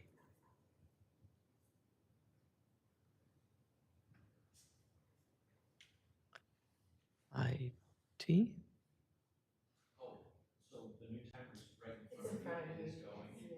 Oh, I can't see. It's over your. It's behind your screen. Armando's watching. Yeah. Oh, it faces them. Yes. Oh, So we're okay. now 34. Is it on that thing there? We have. Oh, right. Every time I point, they move the thing for me. There, okay, 21 seconds to go, 20 seconds to go, okay. I can see it. I got it. You guys are trying to play tricks on me, I know. It's that time of year.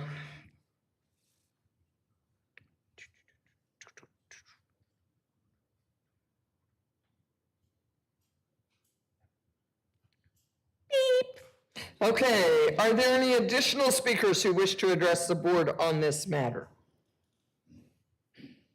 Having conducted the public hearing, it is recommended that the Board of Trustees vote to acknowledge the California School Employees Association proposals and that the parties commence negotiations. Do I have a motion to approve item 14.01 as presented? So moved. Is there a second? I'll second. Any discussion? Seeing none, if we could have a roll call vote, President Hope. Student trustee Zarco. Aye. Trustee Pettis. Aye. Trustee Kinnaman. Aye. Trustee Gonzalez. Aye. Trustee Stefan. Aye. Motion carries. Okay, and now that brings us to 14.02. This is initial proposals, the public hearing and acknowledgement of initial proposals from the Desert Community College District to the California School Employees Association. We will now conduct a public hearing on the initial proposals from the Desert Community College District to the California School Employees Association. Following the public hearing, the board will take action to adopt the Desert Community College District's proposals and that the parties commence negotiations. For the public hearing, each speaker is allowed a maximum of 3 minutes on the topic. 15 minutes shall be the maximum time allotment for public speakers on the subject, regardless of the number of speakers at any one board meeting. At the discretion of a majority of the board, these time limits may be extended. Would speakers and attendees who wish to address this item, please come forward. Comment now in the chat field or select the raise your hand button to speak. IT, please set a timer for 1 minute to allow speakers to come forward.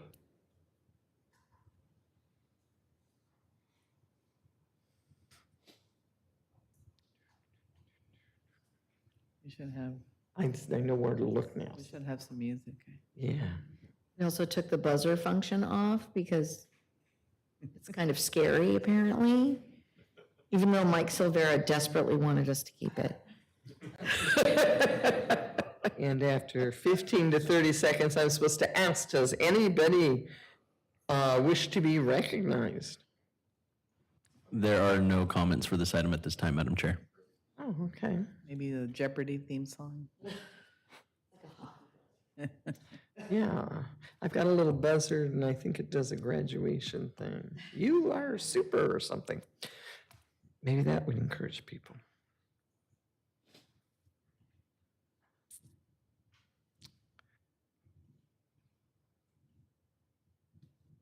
Are there any additional speakers who wish to address the board on this matter? There are no public speakers at this time, Madam Chair. I like to say that. Having conducted the public hearing, it is recommended that the Board of Trustees vote to adopt the Desert Community College District's proposal and that the parties commence negotiations. Do I have a motion to approve item 14.02 as presented? So moved. Is there a second? Second. Thank you. Any discussion? Seeing none. Roll call vote, please, President Hope. Student trustee Zarco. Aye. Trustee Pettis. Aye. Trustee Kinnaman. Aye. Trustee Gonzalez. Aye. Trustee Stefan. Aye. Motion passes. And at this time, we'll go into action of administrative services, 15.01, budget revisions. Do I have a motion to approve item 15.01 as presented?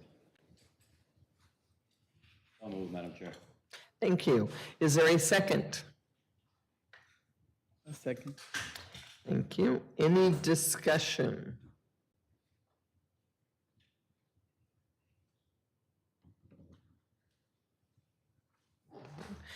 Seeing none, roll call vote. President Hope. Student trustee Zarco. Aye. Trustee Pettis. Aye. Trustee Kinnaman. Aye. Trustee Gonzalez. Aye. Trustee Stefan. Aye. Motion passes. Brings us to 15.02, resolution number 051724-2. Before we take a motion on this item, President Hope, will you please provide some context for this item? Thank you, Madam Chair. At this time, I'd like to invite Rod Garcia, our Vice President of Administrative Services, and Robert Rauscher of Moss to provide some additional context as to why this resolution is being brought to the board, to answer any questions, and also, give you some context about how we might use this in the future. Good morning, Madam Chair, trustees, President Hope. It's good to see you. We have used a variety of project delivery methods at COD over the years, including design, bid, build, and construction manager multiple prime. The issue on the table today is, could we please adopt a new methodology called design build to add to our toolkit as we bring projects to the college? This is a state-approved project delivery method, and there are specific rules within the state guidelines and the education code for how this design build methodology is to be applied. We will, of course, be following those rules.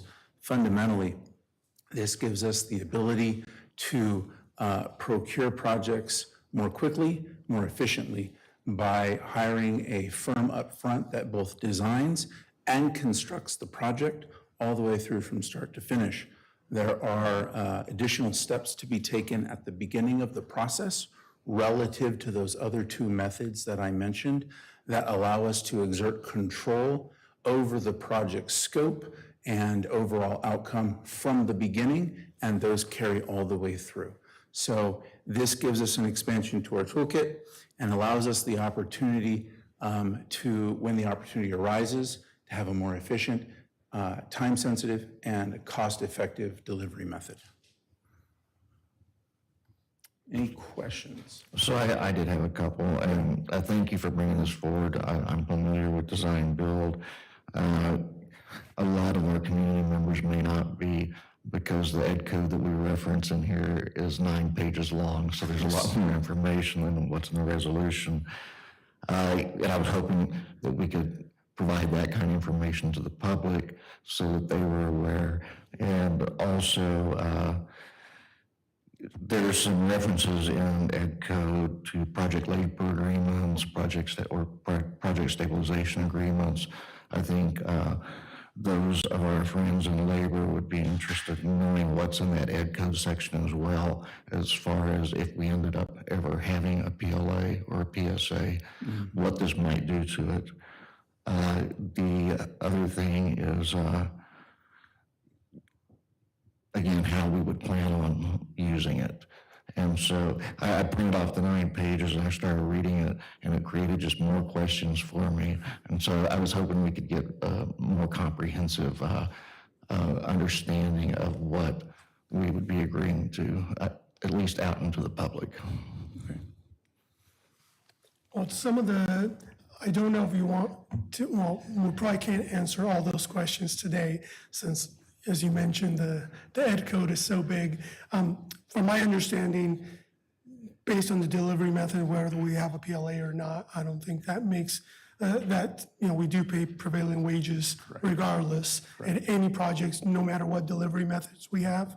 I'm sorry, I'm trying to go through all the different questions that you had. That was one of them. What was one of the last ones? And one of them was prevailing wages, because I know that I visited with Mac in the past, and we have no way to assure that we're paying prevailing wages. We just rely on those we award contracts to that say they are, and they self-report. And so we really now are unable to guarantee prevailing wages being paid by those contractors. There is an opportunity that if you're not paid prevailing wage, you can file something with the state, but most people would not do that because they'd be fearful that they'd lose their job, I believe, but. Sure. The Department of Industrial Relations regulates prevailing wage and requires that all contractors working on public works projects provide certified public pay records, certified pay records to the state. What we do in the bond office is we track each of the pay apps that come in each month for every contractor, regardless of delivery method, and we ensure that they have actually filed their CPR with the state board. When that happens, or more importantly, when we notice that they've failed to do so, we send them a notice and we notify DIR. And then we let DIR take it from there because they're the enforcing agency and we, the college, does not have the right to enforce that particular rule book. So even on a design build project where you've got an entity that is effectively a hybrid of an architecture firm and a construction contractor, that construction contractor will still hire subcontracting firms. And those subcontracting firms are then required by law to also submit their pay to DIR. So it is comprehensive from the top down, regardless of which delivery method we use. The other thing to note is that we have had cases in the past where we had individual firms that fell behind on their CPR, and the Department of Industrial Relations does allow them to interact together and get that corrected, and then notify us once that's been corrected. So we do have a window into that. We simply don't report on it most of the time because the state is managing it directly. I hope that helps. So, Robert, is it possible for me to get a contract and only report 13 employees that were paying prevailing wage if I have 20 on site?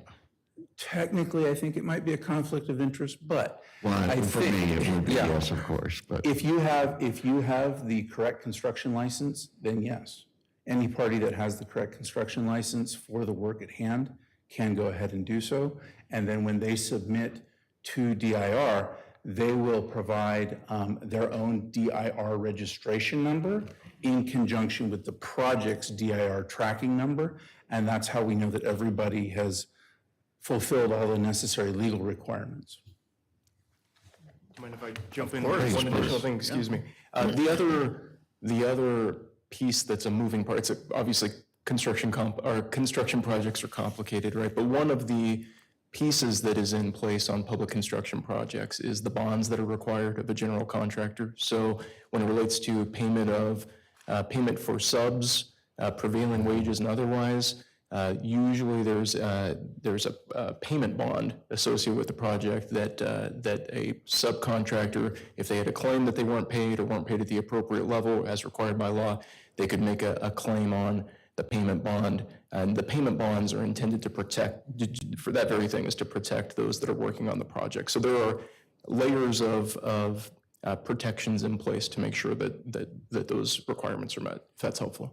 So Jake, in Ed Code 81700, I should say, is there anything that would prevent the district from entering into a project labor agreement if it decided to, or is there anything that you see that's limiting with that? I do not believe there's anything that would prevent entering into a PLA. But whether or not we were to do so would be a totally separate conversation. Certainly. Okay, great. Thank you. And I think one of the other questions was, when we would choose, and it would be on a case-by-case basis. If we thought it would be beneficial for a project, that might be the delivery method that we might choose. One of the big difference between design build and your regular design bid build is you don't actually have to go with the lowest bidder. You could do it's called best value. So we would put together a rubric when we're going out to bid for a project, and basically we're looking at a lot of different things. Price is one of those components, but it's not the only component, because as if you've been in the business long enough, lowest bid isn't always the best bid when you're looking for services. Yeah, because change orders may follow. Correct. Right.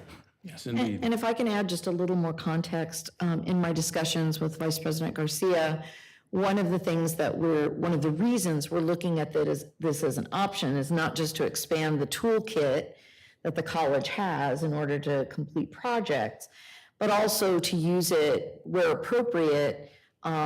We were talking about perhaps simpler projects like our parking lot in Indio. Because the city has an interest in expediting that project, not having to go out for bid would allow us to do that project more quickly, more expeditiously. And so it's one of the tools that we could use in order to meet the needs of both partners. So that's an example of the type of project that we are considering bringing to the board for this particular avenue. And this delivery method, as Dr. Kinnaman mentioned, he mentioned change orders that are inherent for any project. When you have a design-build team, as Robert mentioned, you're really hiring the contractor that has the whole team with them. So you're actually, when they're doing the design, not only do you have the architect designing the building, but you have the contractor that's going to be building it throughout the entire design process. So as many of you know, a lot of times when you have architect designing in a vacuum here, and then a contractor gets that design, a lot of times there's a lot of finger pointing, the design's not right, the contractor didn't do. Not that this avoids it 100%, but this minimizes those issues because they're on the same team from day one. Not only that, they provide what's called a GMP, or a guaranteed maximum price, once the design is sufficiently complete. That allows us to understand the full cost of the construction well in advance of when we normally would, which would be the bid day. So that gives us a little better ability to forecast cost as well. Great, and I'm sorry to belabor this, but President Hope, I think I heard you, but I'm not sure I did. So for clarification, these projects still would come before the board for approval or not? They would, because the contracts with the contractor and architect would come before the board for approval before we would go forward. Okay, great, thank you. Just to provide further clarification on that point, if you look at the 10th item on the be it resolved, on the proposed resolution, it specifically speaks to the fact that if the board decides, if a contract for a design build comes before the board and the board decides not to move forward with that design build for that particular project, for whatever reason, the district can proceed with another delivery method for construction of the project. So this resolution as proposed doesn't commit the district to using this particular process for any particular project. It just, again, it gives one more option as plans are being developed and ideas for putting projects out to bid. Great, thank you, this is very helpful. I think it also helps clarify things to the public as well, so I appreciate it. And to your point, Dr. Kinnaman, I think the other thing that's important to know that this would only be for new projects. We can't apply this to any existing projects, which is in the preface to the item as a point of clarification. But it would be something that we would have to front load as part of the planning process, and the board would be included in that upfront. Could we have it on the screen? You pull the resolution, Stephen? Because reference was made to number 10, but we don't have a copy in front of us.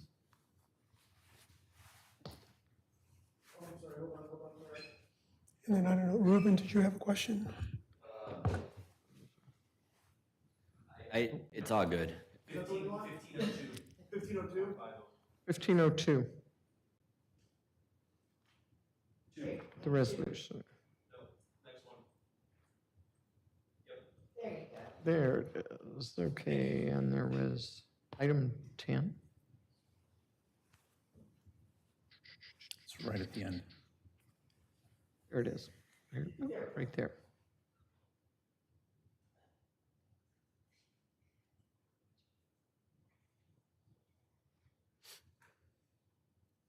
So as our general counsel mentioned, that particular provision gives the board full latitude in terms of how the project would proceed.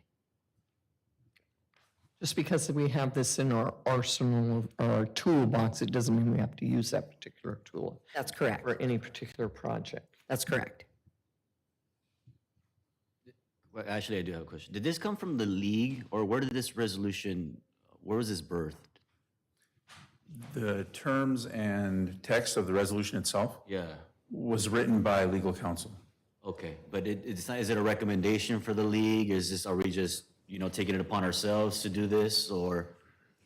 Yes, because this is not a standard operating procedure for the college at this time. Our legal counsel created a resolution for the board to give us permission to utilize this particular delivery.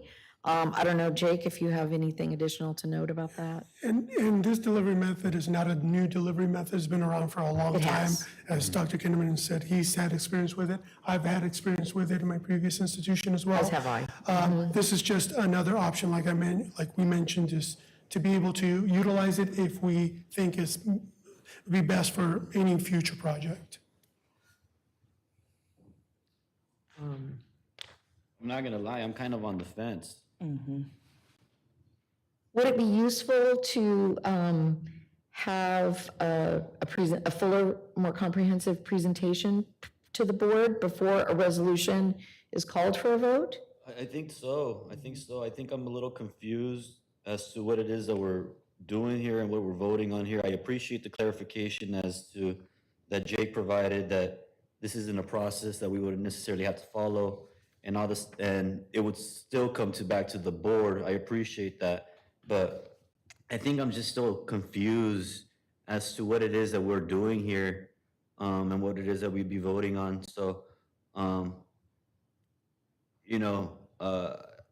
do appreciate, the work that staff, put into this and all that, but I am a little hesitant, and I'm not totally against the idea, but I do want to understand it a little bit more, and that way I feel totally comfortable approving what staff is recommending.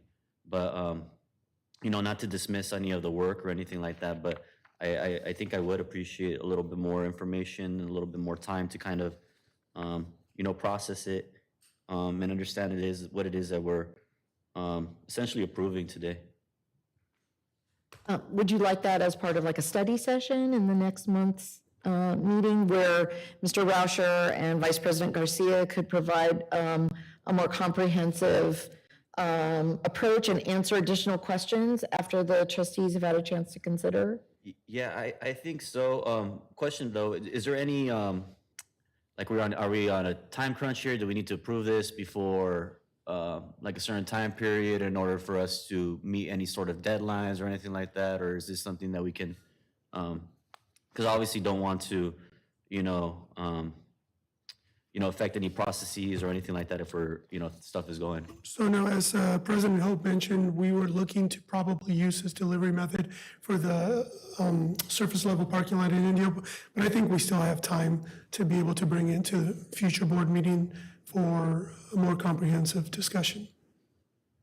Yeah, okay, cool. I mean, if the board isn't opposed to that, I'd appreciate that, but at the same time, if the board feels that we need to move in a different direction, then that's totally fine too, but that's kind of where I'm at. Thank you, Madam Chair. Would you like to table this till the next meeting? Postpone to the next meeting. Yeah, I don't think the term is table, right? Correct, postpone is the correct term. Postpone to the Yeah, next meeting. I think so. If, Carlos, can you kill me over here? I'd like to make a motion to postpone this item until the next meeting with the more extensive presentation, please. Perfect. Second. And perhaps we could have like, I know we were considering it for possibly the Indio surface parking lot. What the difference would be in cost between this, the design bid build and the design build, because there would be a very big difference in cost usually from that, I would think. And the timeline that would be entailed as well to show that, it would be a savings in both areas. But as far as a major type of thing, it might not be the best way to go because there's other factors that go into larger construction endeavors. Does that make sense? So something that would be very concrete so that we could actually see that. Is there any other discussion on this? No, I agree. I had some questions that are similar to Trustee Kinnaman and Trustee Perez, and I did read through it, but there are some questions. I'm actually glad that we are going to be It's very taking lengthy. a deeper dive. I think it's important that as trustees, we fully understand, what we're voting for here. What it is, yeah. This is big. But I do remember, VP Garcia, that I think you mentioned this at a previous board meeting, right? That you were considering bringing something like this forward? I thought I heard it don't somewhere. remember, but I don't know. Maybe in another life I heard it, who knows? But no, thank you. I appreciate the opportunity for us to have a little more time with this. I know it was brought up at one session that I was at a league event. Maybe that's where I And, heard it. and it was like, and I thought, well, what is that? Why don't we do that? So now we have, this is a possibility. And it is kind of like adding a new tool to your toolbox, as it comes out on the market. But it's been around for a long time. It's just that we just have never used it. So if we have a motion and a second on the floor, if there's no further discussion at this time, we will go to a roll call. Do we have to have a vote on the postponement? Yes, okay. Student Trustee Zarco. Aye. Trustee Perez. Aye. Trustee Oden, oh, sorry, not present. Trustee Kinnaman. Aye. Trustee Gonzalez. Aye. Trustee Stefan. Aye. Motion passes. And I want to thank President Hope and Rod and Robert and Jacob for your help in trying to clarify this, but I think it's important that the entire board feel very comfortable when we approve something like this. Okay, so moving on, we're up to information for the Board of Trustees, 16.01, May Budget Revise Update. IT, please pull up item 16.01. And President Hope, can you please help us introduce this item? Yes, thank you, Madam Chair. Because we got the counter to the budget discussion through the May revise from the governor, thought it was important, because the trustees may be reading things about the May revision, that Vice President Garcia provide an overview of what we're seeing in the May revise, and also alert the board to the timeline of when the budget is likely to be finalized and how different it may look from the May revise. Yeah. So Vice President Garcia. all right, thank you, and good morning. And there we go. So the May revise, the governor released the May revise a week ago today. A lot of that information was given to us really Wednesday of this week. Some of the information, or most of the information for the May revise that we're going to be seeing is what our district is going to be using to develop the tentative budget. Because when we're developing the tentative budget, we actually don't know what that adopted budget will be. But the big outlook for the state, again, doesn't look all that great. You see, every number here is preferenced with "for now." So currently, we have $45 billion deficit in the state for 24-25. It's an actual, the funds for 24-25 actually is a 7% decline from last year. It went from $310 billion to $288 billion. General fund for the state went down by 11.1%, which equates to $25 billion. So in the governing January budget, there was a $37.9 billion deficit. Since then, because revenues have not come in as they were being projected, it has increased $7 billion more. Luckily, they have done some early actions and reductions and some movement of money where they've decreased that amount by $17.3 billion. But there still remains a $27.6 billion issue that is not just a one-year issue, it's a multi-year issue.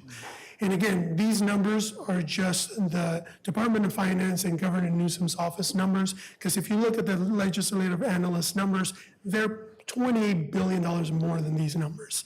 So they're still trying to reconcile the big difference between those two areas. So some of the things that they're trying to do to mitigate their shortfalls is reductions. So the first thing is they're looking, probably 90% of their deductions or reductions are from one-time funds. They're looking to withdraw from the state reserves. In January, the governor mentioned that they were going to pull and draw down about $13.1 billion in reserves to address this issue. Now they are actually doing this as a multi-year proponent.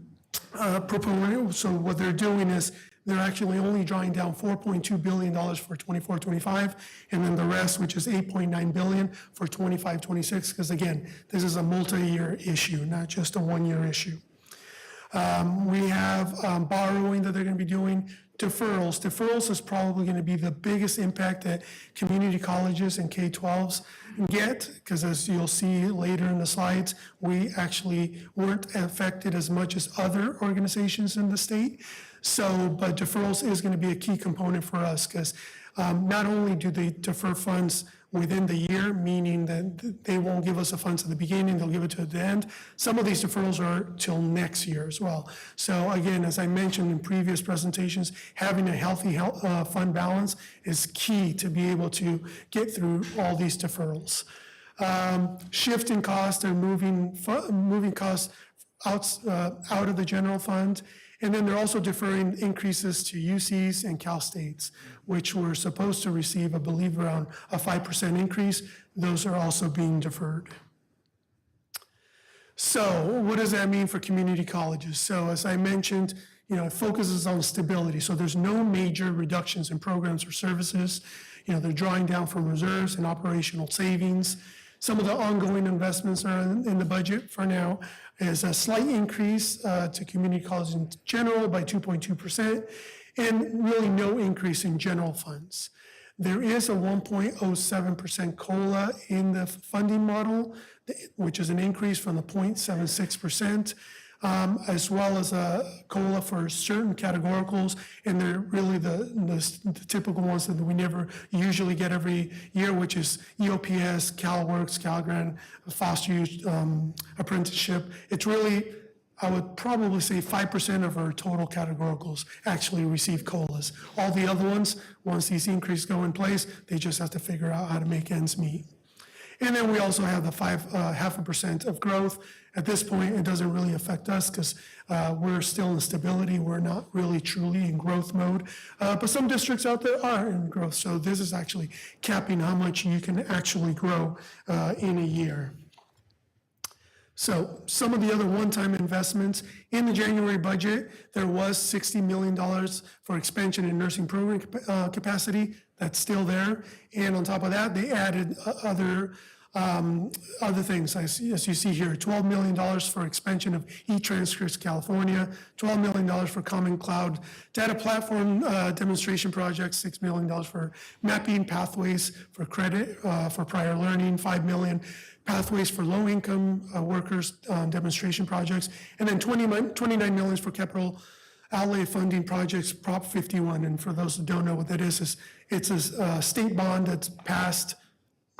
It's not every year. It's passed, and then it goes to funding state-funded projects, which we actually have one. Our science building renovation is a state-funded project, meaning that the state's funding for 50% of those costs. So that's how they receive those funds.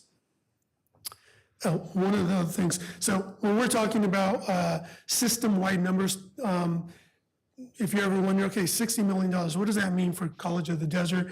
Just a quick and dirty way of calculating is we're usually around 0.9% of the state budget.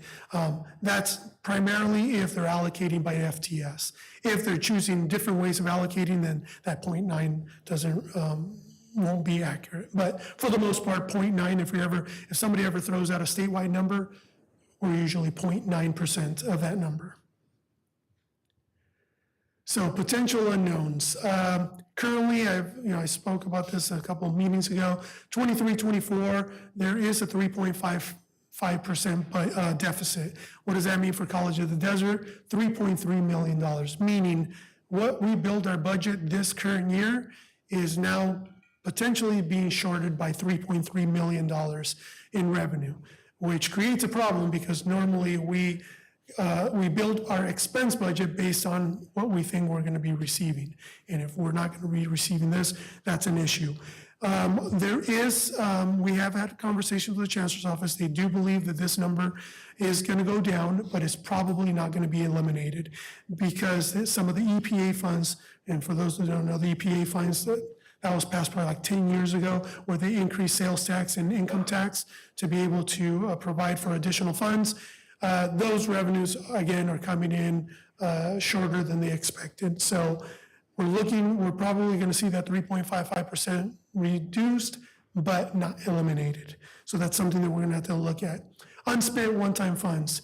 The state continues to ask and survey all districts, what are we doing with the funds? How many funds do we have left over? Because they're looking everywhere to see where they could not only cut, but also take back. So they did this last year with deferred maintenance. So they're looking to see where in the system funds were given and are not being used, so they could potentially pull them back. So that is something that they're looking into. Chancellor's Office cuts. There was a significant cut to the Chancellor's Office, probably some that they probably can't handle and continue to operate. So if those don't materialize, they're gonna have to cut from somewhere else. And continued conversations in addressing shortfalls. So normally, in a normal year, from May revise to June 30th, when the budget is adopted, you see very little significant changes. This time around, I don't know if that's going to be the case, because as I mentioned, K-12s and community colleges were probably the only organizations in the state that really weren't touched. So you could bet on it that from last Friday till June 30th, there's going to be 1 million lobbyists in there saying, why not them? And why us? So we might see significant changes from now to June 30th. So it's a wait and see. And again, continuing enrollment challenges, not only for us, but system-wide. So with this, just very high-level budget process. Currently, we're governor's revise. Between May and June, there's going to be legislative negotiations, as I mentioned. June 15th, the Senate and the House are going to be reconciling and voting on the budget. June 20th is when we will bring the tentative budget to the board next month. Then, I'll look here since that's being blocked away. June 30th is when they'll sign the budget at the state. And then from July forward, they're going to be doing a lot of trailer language for all the funding that they're going to be giving out, because unfortunately, when they adopt the budget on June 30th, they don't give us a lot of guidance on a lot of the, like all those one-time funds that I mentioned before. Usually when they adopt a budget, they just earmark funds and they haven't given any guidance of how to spend it, how long we have to spend. And then September 20th is when we would come and bring the proposed budget to the board once we close the books and we actually know what the state budget's gonna be. So again, I know this is quick, fast, but any questions, next month we'll have the tentative budget, we'll have a lot more detailed numbers for our district, but this is, high level stuff, the main parts of the May revise. If I could add something to Rod's presentation that I was sharing with him yesterday, the CEO listserv is blowing up because the LAO has proposed a $300 million cut to strong workforce. And so those are the kinds of things that we're going to see trickle out of Sacramento over the next month as this gets negotiated. I think our job is to know the impact in as much advance as we can in order to make decisions. And I want to thank Vice President Garcia for staying on top of these issues and quickly putting a presentation together for the board today so that you would be more aware. Okay, does any member of the board have any questions you'd like to ask of Rod? And I want to thank you, Rod. As a reminder, this is only an information item. There's no action that's needed from the board. If you have any questions, please feel free to contact the president's office and we can get those answered for you. Also, remember that this is changing day by day, okay? And until it is finalized, we really don't know what we're up against. So we just have to be really, really prepared for the worst and really, really hope for the best on things here. Okay? But we need to really prepare for the worst possible scenario on things still. So thank you again, Rod. It was very informative and very, very well done. Thank you. Thank you. And thank you for that presentation. Now we'll move into 16.02, the legislative update. President Hope, can you please help us introduce this item? Yes, thank you, Madam Chair. As discussed previously, as part of our commitment to keep the board informed about changes in legislation and policies that affect the community college and specifically affect Coachella Valley and College of the Desert, our general counsel, Jacob Knapp, will be giving an update to the trustees about some of these emerging issues. Thank you, President Hope, Chair Stephan, members of the board. It's a pleasure to be with you this morning to do just a brief update on some pending legislation. And it's actually a very interesting time to be providing this update, just given where we are in the legislative schedule. We'll talk about that in a moment. But today is actually a crucial date in the process as far as bills passing through appropriations committees in each house. We'll talk about that in a minute. I only give that context at the outset to say that much like the budget situation that Vice President Garcia was speaking to a moment ago, we're very much in sort of the up in the air zone of the legislative process. So we'll have much more solid information at a future meeting, but want to update you on a few bills that are pending and moving through the process. And again, just remind the board of the timelines that are involved in the legislative process. So a quick reminder, I know at a previous board meeting, I provided the board and the public with an overview of the way the legislative process works generally and went into some detail. I won't go through all of that again because you're all experts at this point now, but I do want to provide this brief reminder because these component pieces are important given where we are in the process, the legislative process right now. So just remember when a bill is introduced in either house, the Senate or the Assembly, it goes to the respective rules committee. It's assigned to a policy committee. For most of the bills that impact us, that would be the education committee in either the Senate or the Assembly. There are hearings held on the bill in the policy committee. If it's passed through policy committee, it goes to appropriations or a fiscal committee. And then ultimately, if passed through fiscal, it would go to the floor of that respective house for a floor vote. And if adopted or passed, it then goes to the other house to start the process over again. So just context reminder where we are. We're still in the first half of this process, which is most bills are in their house of origination right now, but we're getting close to the end of that. And this calendar here is just a reminder of what that process looks like. Bills had to be introduced in either house by mid-February. In late April, there was a final day for the policy committees. Again, that would be the Ed committee for most of bills that are related to us to be heard and reported out.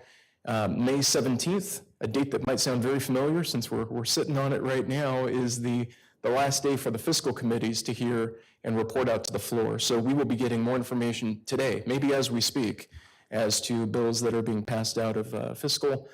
And then end of next week is when each house does the floor votes and can pass bills that have gone through the various committees to the other house. So again, just context, we're literally right in the middle of things today. So it's an interesting time to be having this discussion. So with that context, a brief update on a few bills.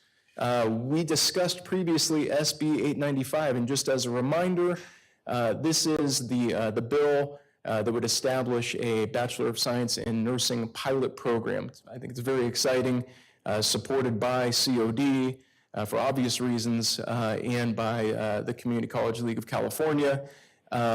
This bill did go through policy committee and was passed through by a unanimous vote. It was amended slightly before that late April deadline in policy committee. The substance remains largely the same. There were some additional directives given to LAO as far as how LAO is to evaluate this program if it is established. So some specific things that the legislature is asking LAO to report back to them on, the different districts that are selected for the program and the outputs from the program. There was also an addition to the bill that would require pilot colleges that are selected for the pilot program, for those colleges to provide priority registration for enrollments, if selected, to students who have an associate degree in nursing from that community college district. So there were a few minor revisions in policy committee. Again, it was passed out of policy, and this is the specific timeline for SB 895. It was passed out of the Senate Education Committee on April 24th after a hearing. I put these slides together a few days ago, so I noted that it was going to Senate Appropriations. That hearing was yesterday, and it was passed out of Appropriations, again on unanimous vote. So now the question will be, when it goes to the floor next week, with other competing bills and interests, where the chips fall. And again, if the Senate passes it through on a floor vote, then it will go over to the Assembly side of the House and start the process over, and I will continue to report back and keep the board updated on where this important bill is in the process. Any questions on this particular bill? Okay. No, but I will add that at the conference, they did do a presentation. It was very, very well done. And it is one that they are sharing up in Sacramento with the legislators. And it was done not only by the community colleges and the Cal State system, but also in cooperation with the nursing associations. My only comment is I'm so thrilled that President Hope and our nursing faculty have recognized this, especially for Coachella Valley. We know what a need it is, so thank you. Absolutely. Okay, I will continue on here. A couple other bills just to point out that might be of interest, certainly would impact our community colleges writ large in California. We have AB 1818 that's titled Overnight Student Parking Pilot Program. Just wanted to point this out as an example of some of the types of bills that percolate through the legislature. When this bill was initially introduced this session, it would have required community colleges and UCs and CSUs to allow students who use their vehicles as housing to sleep overnight in campus parking lots. There was a similar bill that was proposed in 2019 that was not enacted. I think it was the LAO at the time had done a fiscal analysis, and I may have the exact number incorrect, but it was in the hundreds of thousands of dollars of costs potentially to colleges to protect the parking lots and the additional responsibilities that would come with having students in cars in the campus parking lots. The league has had an opposed position to this bill as it was introduced. Now the bill was amended, so as amended, the Education Committee, the Assembly Education Committee, changed it from a hard and fast rule across the board to a pilot program to sort of test it out and see if it makes sense, if it works for students, if it works for the institutions. And it has more detailed participant rules, allows the pilot campuses to designate specific areas. Again, as it was introduced, it was any parking lot, any campus. So again, just an example of the way that the committee process and the hearings and the input from constituent groups has bills get modified as they go through the process. This bill is still moving through now as amended, and I'll keep you posted if and when we have more to report back on AB 1818. Another bill to point out to the board is AB 359. This relates to CCAP partnerships, again, consistent with our focus on dual enrollment at COD. This bill would change a few things about the statutory requirements for CCAP partnerships. And one I think that's very interesting is that it would allow community colleges to enter into CCAP partnerships with K-12 institutions outside of that district's service area under certain conditions. If that K-12 district had attempted basically to work with their local community college district and had been rebuffed for whatever reason, then they can seek partnership with another community college district. So that would be a change that I think is very interesting and is in line with supporting students. It also removes some of the technical requirements for participation in a CCAP program on the K-12 level. As an example, high school principals having to individually recommend students. This bill has already moved quickly through the committee process. It's passed the full assembly on a unanimous vote, and it's been ordered to the Senate. Now it's going through the Senate side of the House process. So again, we'll keep you posted as this bill continues to move through. The last set of bills, and I'm not going to go into all of these. This list looks very long, so don't be too concerned. I'll make it short. This is a package of bills in the Assembly that's been deemed the call to action bill package. And each of these bills relates to Title IX sexual harassment issues in post-secondary education. I'm going to highlight a few of the component pieces of some of the bills briefly here. And again, if any of the board members would like additional information on any of these specific bills, happy to provide it. But this package of bills does various things. As an example, requiring updates to sexual violence and harassment training for students, requiring governing boards of each community college district to report to the state chancellor's office on activities that we've undertaken to ensure that our programs are free from sex discrimination, which includes a new annual reporting requirement to the chancellor's office. AB 2407 directs the California state auditor every 3 years to pick a few districts to conduct an in-depth audit as to the district's compliance with these new call to action requirements. I don't know if you're familiar with the state auditor's office, but oftentimes this is how the auditor gets their charge, is the legislature says, hey, you're now required state auditor in your whole office and apparatus to do X, Y, or Z. And so this would create a new set of audits from the state auditor. AB 810 requires, and this is very interesting, for applicants for employment to academic, athletic, or administrative positions to disclose if they've had any previous final administrative or judicial findings of sexual harassment issued to them within the last 7 years, and authorizes potential employers to inquire as to whether or not that applicant has had any substantiated allegations of misconduct from a prior employer.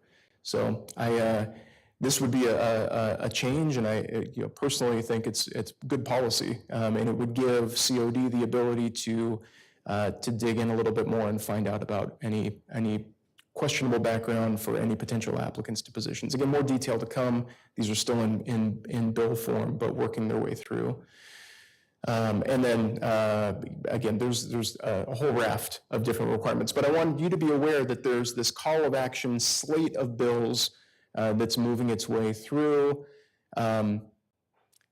Interestingly, it's a pivotal point for Title IX on the federal level as well. And as I'm sure you've heard, and as you're aware from your experience, Title IX has done a lot of flip-flopping between federal administrations over the last several cycles. The Obama administration brought in some new rules related to Title IX that I think would be fair to say were helpful or friendlier to potential victims in a Title IX context. The Trump administration came in and revamped all of the Title IX regulations and sort of flipped them the other way. Again, just in broad strokes. The Biden administration just released within the last couple of weeks their revised regulations, which more or less take them back much closer to what the Obama administration rules were.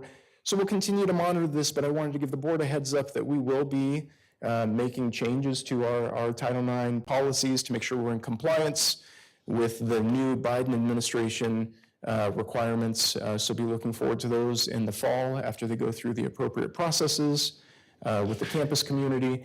And also, to the extent that any of those call to action bills are enacted into law, we'll make sure that we're in compliance with those as well. So that was a lot, But that's your legislative update for today, and I'd be happy to answer any questions.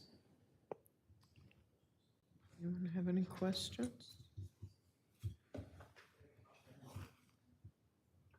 Very good. Thank you, Jake. As a reminder, this is only an information item and no action is needed from the board. If you do have any questions, please address them to the president's office or our administrative assistant, Armando. They will make sure that we get those questions answered. And if you want to keep abreast of things, I'm sure we can get a link that you can go to where you can keep up to date on how these are progressing. Where did I move off at? Okay, now we're down to 17.01. This is Information Human Resources.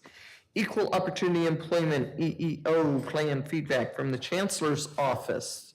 This item is being presented as information only and no action is needed from the board. If you looked at that, does anybody have any questions?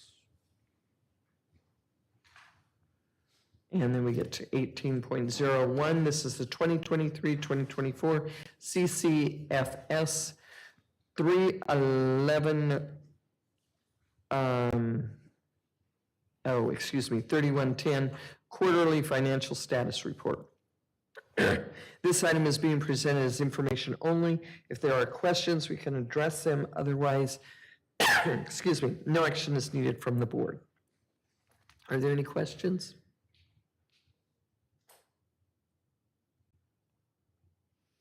And then we have 18.02, Auxiliary Services Financial Reports.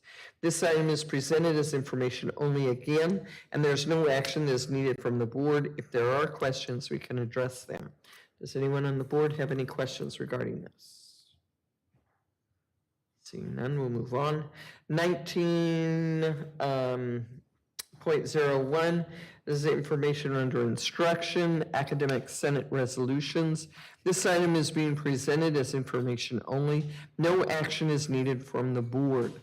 Are there any questions?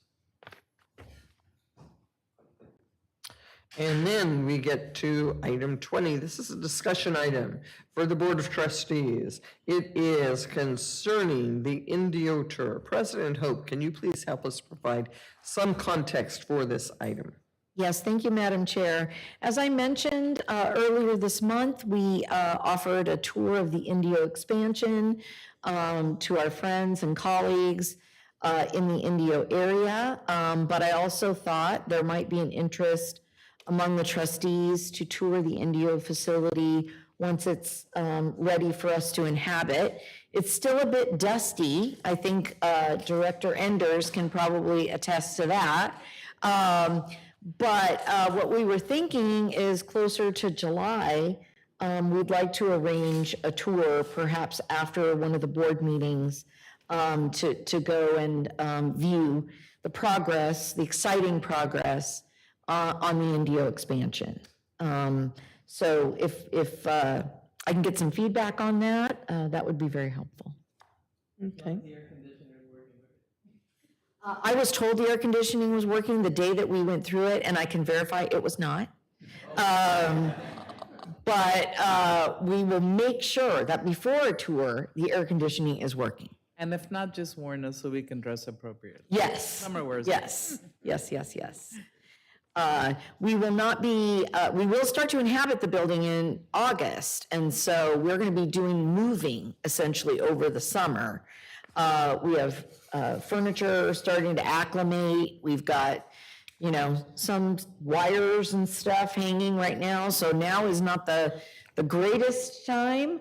But once things look a lot prettier, which we thought would be about July, that seems like a good time if the board is interested in having us arrange something like that. Yes, I would love for us to include the superintendents from our local school districts as well. I think that would be great to just get everyone excited about the new campus in India. Wonderful idea, I think. I think it would be great if the future student trustee attends. I think it would be good insight for them, for, you know, Felipe to be able to send that over to ASCOT and, you know, just keep that in mind for the student life. It's a great idea. Thank you, Isaac. Yeah. Okay, so we will arrange for that. Yeah, I think that's great. And you said after our meeting, does that mean that we have our meeting in the morning and then we go over there? Is it possible that maybe we could ride our express over there? It might be possible. I don't know if it's running that much in the summer. We are not running it in the summer at Oh, all. okay. So we will look into that for you. I just thought that it might be waiting. Well, we'll wait, though. We're not allowed to all be on the same vehicle. We couldn't do that. We could take two. We have to really divide us up. In case people don't know what I was referring to there, we're not allowed to have more than 2 board members in one vehicle. So we would have to be very, very careful. And I was thinking it would be such a fun ride. Well, thank you for that. We'll start to work on it. Look at that. Yeah. Okay. But that sounds very, very great. Thank you, President Hope. And if you have any comments or concerns or any questions, again, please address them to the President's office or our administrative assistant. Now we have a study session. And IT, we're going to have a 10-minute timer for the study session items. So addressing students of concern, President Hope, could you please help us introduce this item? Yes, Madam Chair, you may recall that the trustees had requested presentations as it relates to emergency safety as well as planning for emergencies. And part of that, as has been expressed to us by some of the faculty groups, also relates to how we address situations when students are either in distress or when there are potential safety concerns presented. So this is the second half, since you got the presentation on emergency safety last month. So I've asked Vice President Martinez Garcia and Carlos Maldonado, the interim Dean of Enrollment Services, to provide the board with an overview about how we handle situations that sometimes escalate beyond, minor incidents of conduct. So with that. All right. Good afternoon. Thank you. All right, good afternoon, Madam Chair, board members, President Hope, Executive Cabinet, and guests. I'm very grateful for the opportunity to be able to speak to you about how we address our students of concern. This is really an intent to provide an overview of how we are responding or how we are responsive to these issues as they come up, and by providing support and resources for our entire college community. Awesome. So I want to start by sharing a little bit about what our role is. We administer the code of conduct. We uphold the standards and promote responsible, healthy behavior and advocate for students' rights to learn safely, healthily, and in a productive environment. We do this through a case management model, and we'll share a little bit about what that means later on in the presentation. We have a code of conduct. We call it the Standards of Conduct. The Desert Community College District adopted the student conduct standards through AP 5500. We have 28 standards that were developed to ensure or at least attempt to establish standards of appropriate conduct on campus. And they vary in severity, right? It's an attempt to address things like cheating and plagiarism in a classroom, but also smoking on campus, aggressive behavior, disruptive behavior, or even violence. These standards serve as a way to protect the learning environment and are intended to curb disruptive behavior on campus. There are multiple ways that the campus receives official reports about concerning behavior. As you know, our faculty are really the frontline staff, so we get many reports and referrals from our faculty. Our staff, our classified staff at the counters, public safety, they come in forms of email, phone calls, sometimes smoke signals, urgent, red flags, and sometimes and often from other students who experience behavior in the classroom that's concerning to them. We have developed something called an ACT report. ACT stands for the Assessment and Care Team. And this report really is divided into 4 different sections. Individuals can report incidents of concern based on behavior, well-being, academic dishonesty, or harassment. And so the Assessment and Care Team is a team of 11 cross-discipline folks in multiple departments. They include folks in public safety, human resources. We have counseling faculty, our basic needs center, staff, mental health faculty, folks from DSPS, psychology faculty, and a crisis counselor. We have a partnership, as I've shared with you in the past, with Riverside University Health Systems that staff a 40-hour person on our campus that can respond to crisis. This team developed the campaign above, See Something, Say Something. And the idea is that we want to receive reports from all over campus. We don't want people to have to think about, does this really rise to the level? We'll do that for you. But what we want to do is be able to gather information from multiple places and be able to synthesize that information and respond appropriately. And so when the assessment and care team receives these reports, we look at them to review fact pattern, what's happened, what's the claim, who's involved. We evaluate the urgency. Is this something that we need to act on right now, or is this something that we can wait till we meet at our weekly meeting on Tuesdays? It's not just one individual making that determination. We have a smaller core team. Our team is also chaired by Anna Stockwell, who is a faculty member in counseling and positioned in nursing, but also happens to be a psychologist. She's been on the team for a long time and is a great asset in helping us respond to these things. I think it can't be said enough from my perspective that the team really looks at this as a whole. Each individual has a different filter that they bring to the table and to the issue. They have a different lens that they can offer. And I think what's really key is that because we represent so many different areas, we may have interactions with those students that will give us another bit of information that can be helpful in how we respond. And so every case is looked at on an individual basis, and we then determine what the next level is. If we've determined that it's urgent, then it's likely that it rises to a level that causes concern and we need to do something very quickly. We need to provide an intervention quickly. And so we enact the things that we have available to us in our conduct standards, and I'll talk a little bit about that later. But if it is something that is able to wait a week, or that we're still gathering information on, when the team evaluates the case at their weekly meeting, we use something called a risk rubric. We analyze it, the case and the fact pattern of that case in order to be able to determine the best intervention. And then we have a variety of interventions that we can offer our students. We have health and wellness services where we offer mental health therapy. We've talked about timely care before, which is a 24-hour, 7-day-a-week access to mental health for our students, also physical health. Sometimes we need to make referrals to basic needs center. They're unhoused, they have food insecurity, they may be in crisis, right? We can't evaluate all of those things and determine how a student might respond or what's appropriate. But we have the ability to make those referrals quickly, and we do almost daily. And so what I wanted to share a little bit with you is the NABITA risk rubric tool that we use to evaluate all of our cases. NABITA is the National Association of Behavior and Threat Assessment. The risk rubric that we use determines multiple things. One thing is what we call the D scale, which is about life stress and emotional health, and the E scale, which is hostility and violence to others.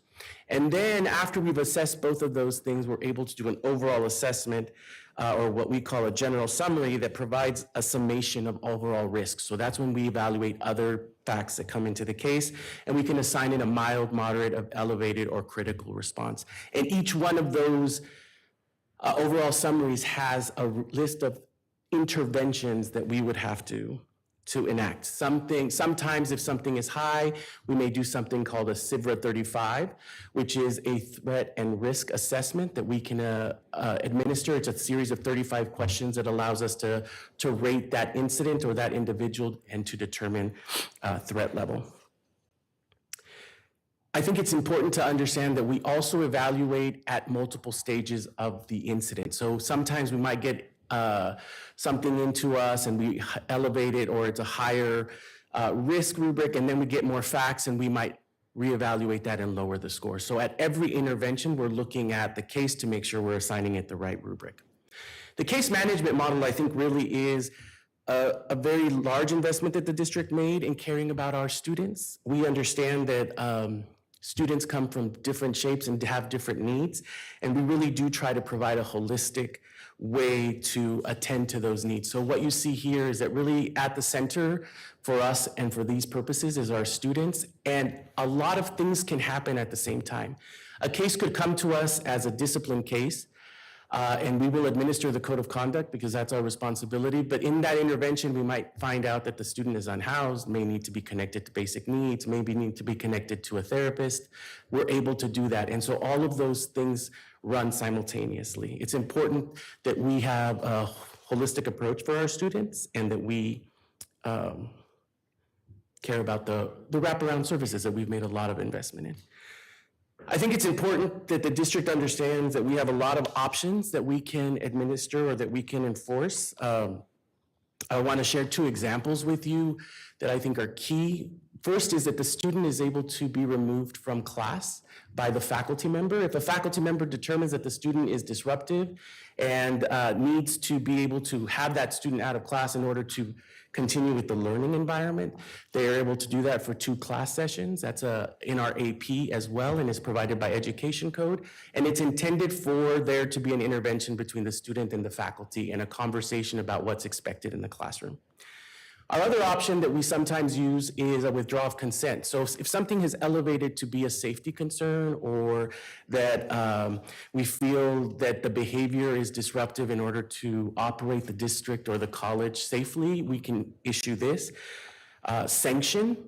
We have other sanctions that we use, like long-term suspension, short-term suspensions, withdrawals, other things like that, but I thought these were 2 that might be important for us to highlight.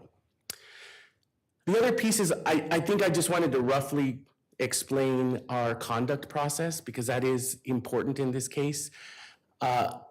We receive reports and we gather information. Our responsibility is to fact find and to be able to make sure that we offer due process to the student. Once we understand what's happened and we issue a need to meet with them, we have to notify students of what the violations could be or what the potential violations are. We offer the student an opportunity to meet with us and tell us about their side of the story. I think that's important. And then we issue a final determination and grant the student appeal options because they're entitled to that as a due process. And this is us.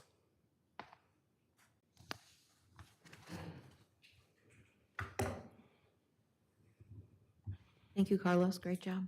Thank you. Can I also recognize Cindy Alvarez, who does a lot of the case management work with you? Yes, thank you. Right behind me, on literally my left, but she really is my right hand, Cindy Alvarez, who does a tremendous job and does a lot of that work with our students and really does put the case manager in our model and really does care about students and sometimes helping them navigate a bureaucracy that's even difficult for us. So thank you. Thank you for that, President Hope. I have a couple questions. I have answers. Yeah, thank you. And if I may, through the chair, Madam Chair. Go ahead. Thank you. You mentioned, Carlos, that the student will submit a complaint, if you will, and then it gets vetted. Does the student get notified saying if it doesn't reach the certain threshold, saying like they submit a complaint, but the administration deems that it wasn't something that was, I don't know.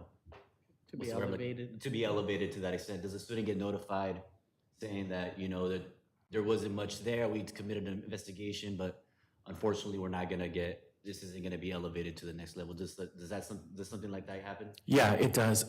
Especially in our what we call complaint process for our students. We still need to gather facts, so we do the fact analysis, but then we also do the referral. So if it's, for example, a complaint about a situation that happened or they want to grieve something, we have a process that we would refer them to, and then Cindy would assist in that process. And our process outlines that at every component that the student be notified of what occurred and what the findings were for that. And if they're not happy, they're offered what their appeal process until the end. So they're kept in the loop, especially in complaints. Okay, yeah, that answers I guess my second part of the question. I was gonna ask if there's a certain, if the student feels strongly that they were mistreated or what have you, but the administration or the person doing the investigation disagrees, there's another process that they can start, right, in order for them to continue going through their grievance. Yeah, generally, right, fact patterns are a little bit different, but generally what happens is I would be the adjudicator, for example. If they don't like my decision, they can appeal that, and then their next appeal is to a panel that includes one faculty member, one leadership member, and one student. And I would then represent the district in that hearing. So I would no longer be a decision maker, would be moved to a different section. Is the process similar for, say, an instructor who's dealing with an unruly student or a student that's not, paying attention to class or being a distraction? There's a process for them to do something similar, a grievance process as well?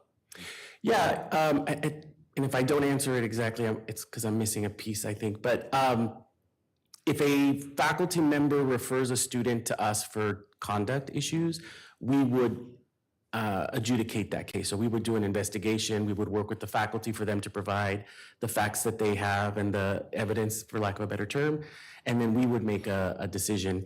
The student then has a right to appeal that decision. They have to do it within 5 days, and when we issue those findings, we mail out those appeal instructions to them. Great, thank you. Yeah.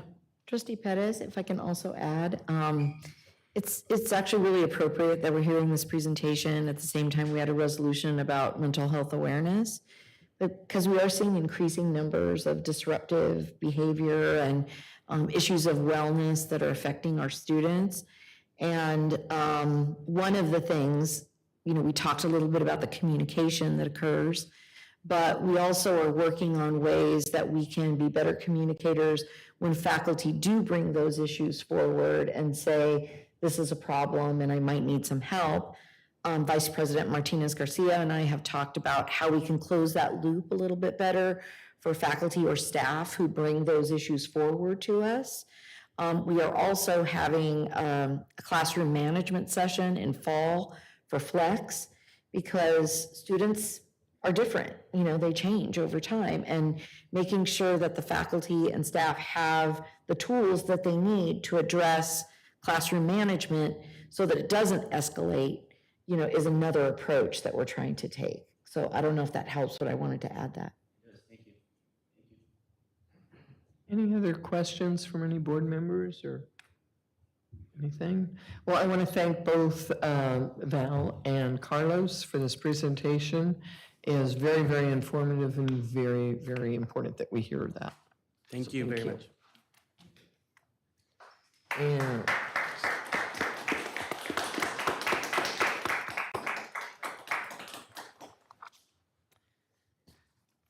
okay, this brings us to 22.01, public comments. Request to address the Board of Trustees regarding matters not on the agenda. Remote public participation is allowed and will be accepted in person by email to otp@collegeofthedesert.edu during meeting and submitted for the record, or by using the raise your hand function by joining the Zoom link. Each speaker will be allowed a maximum of 3 minutes per topic. All comments must be submitted or brought forward prior to the end of the public comment section. As an additional note, this item is intended for members of the public who wish to speak regarding matters not related to the agenda. Armando, are there any public comments that we have received? Anyone wishing to speak? There are no public comments at this time, Madam Chair. And this brings us to the future agenda items. Future agenda items. Student Trustee Zarko.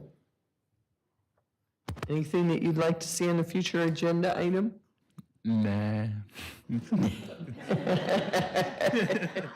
He only sees got a his own pack. future right now. I That's all he's know. focused on, his own This future. future agenda item is packed for Berkeley. Yes, I know. It's amazing.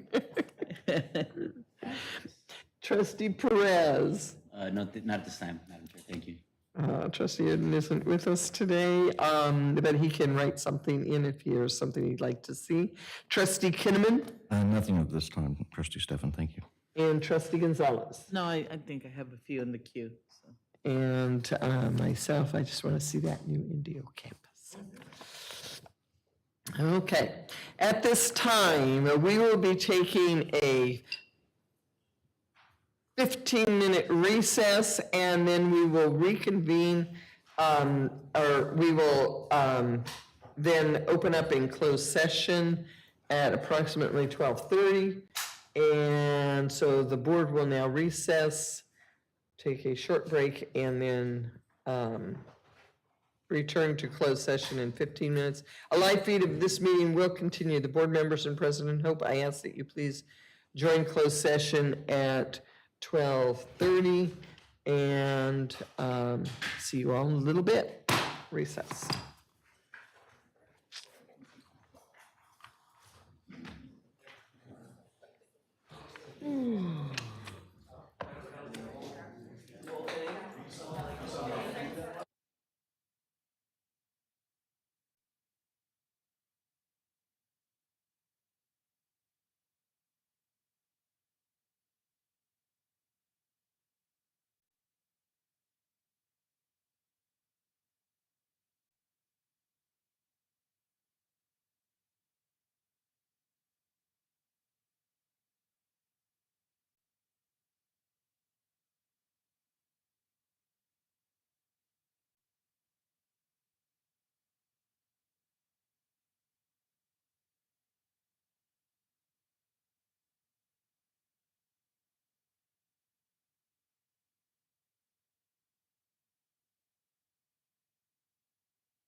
We're going to reconvene to open session at 1:28 PM.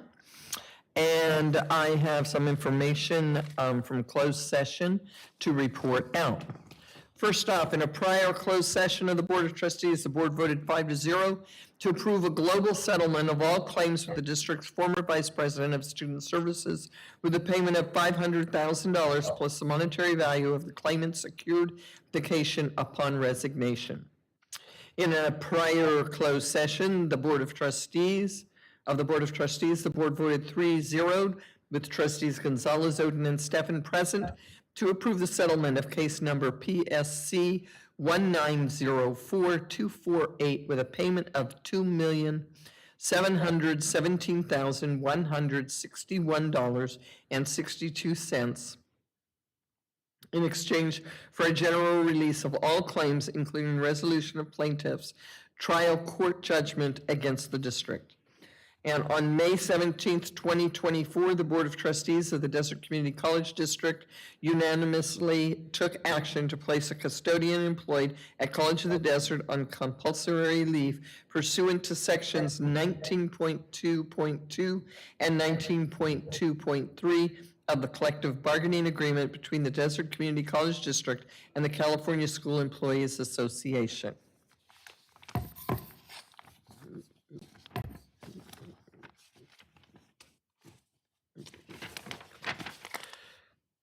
And at this time, 1:30, I will now adjourn the regular meeting of the Desert Community College District Board of Trustees. Thank you.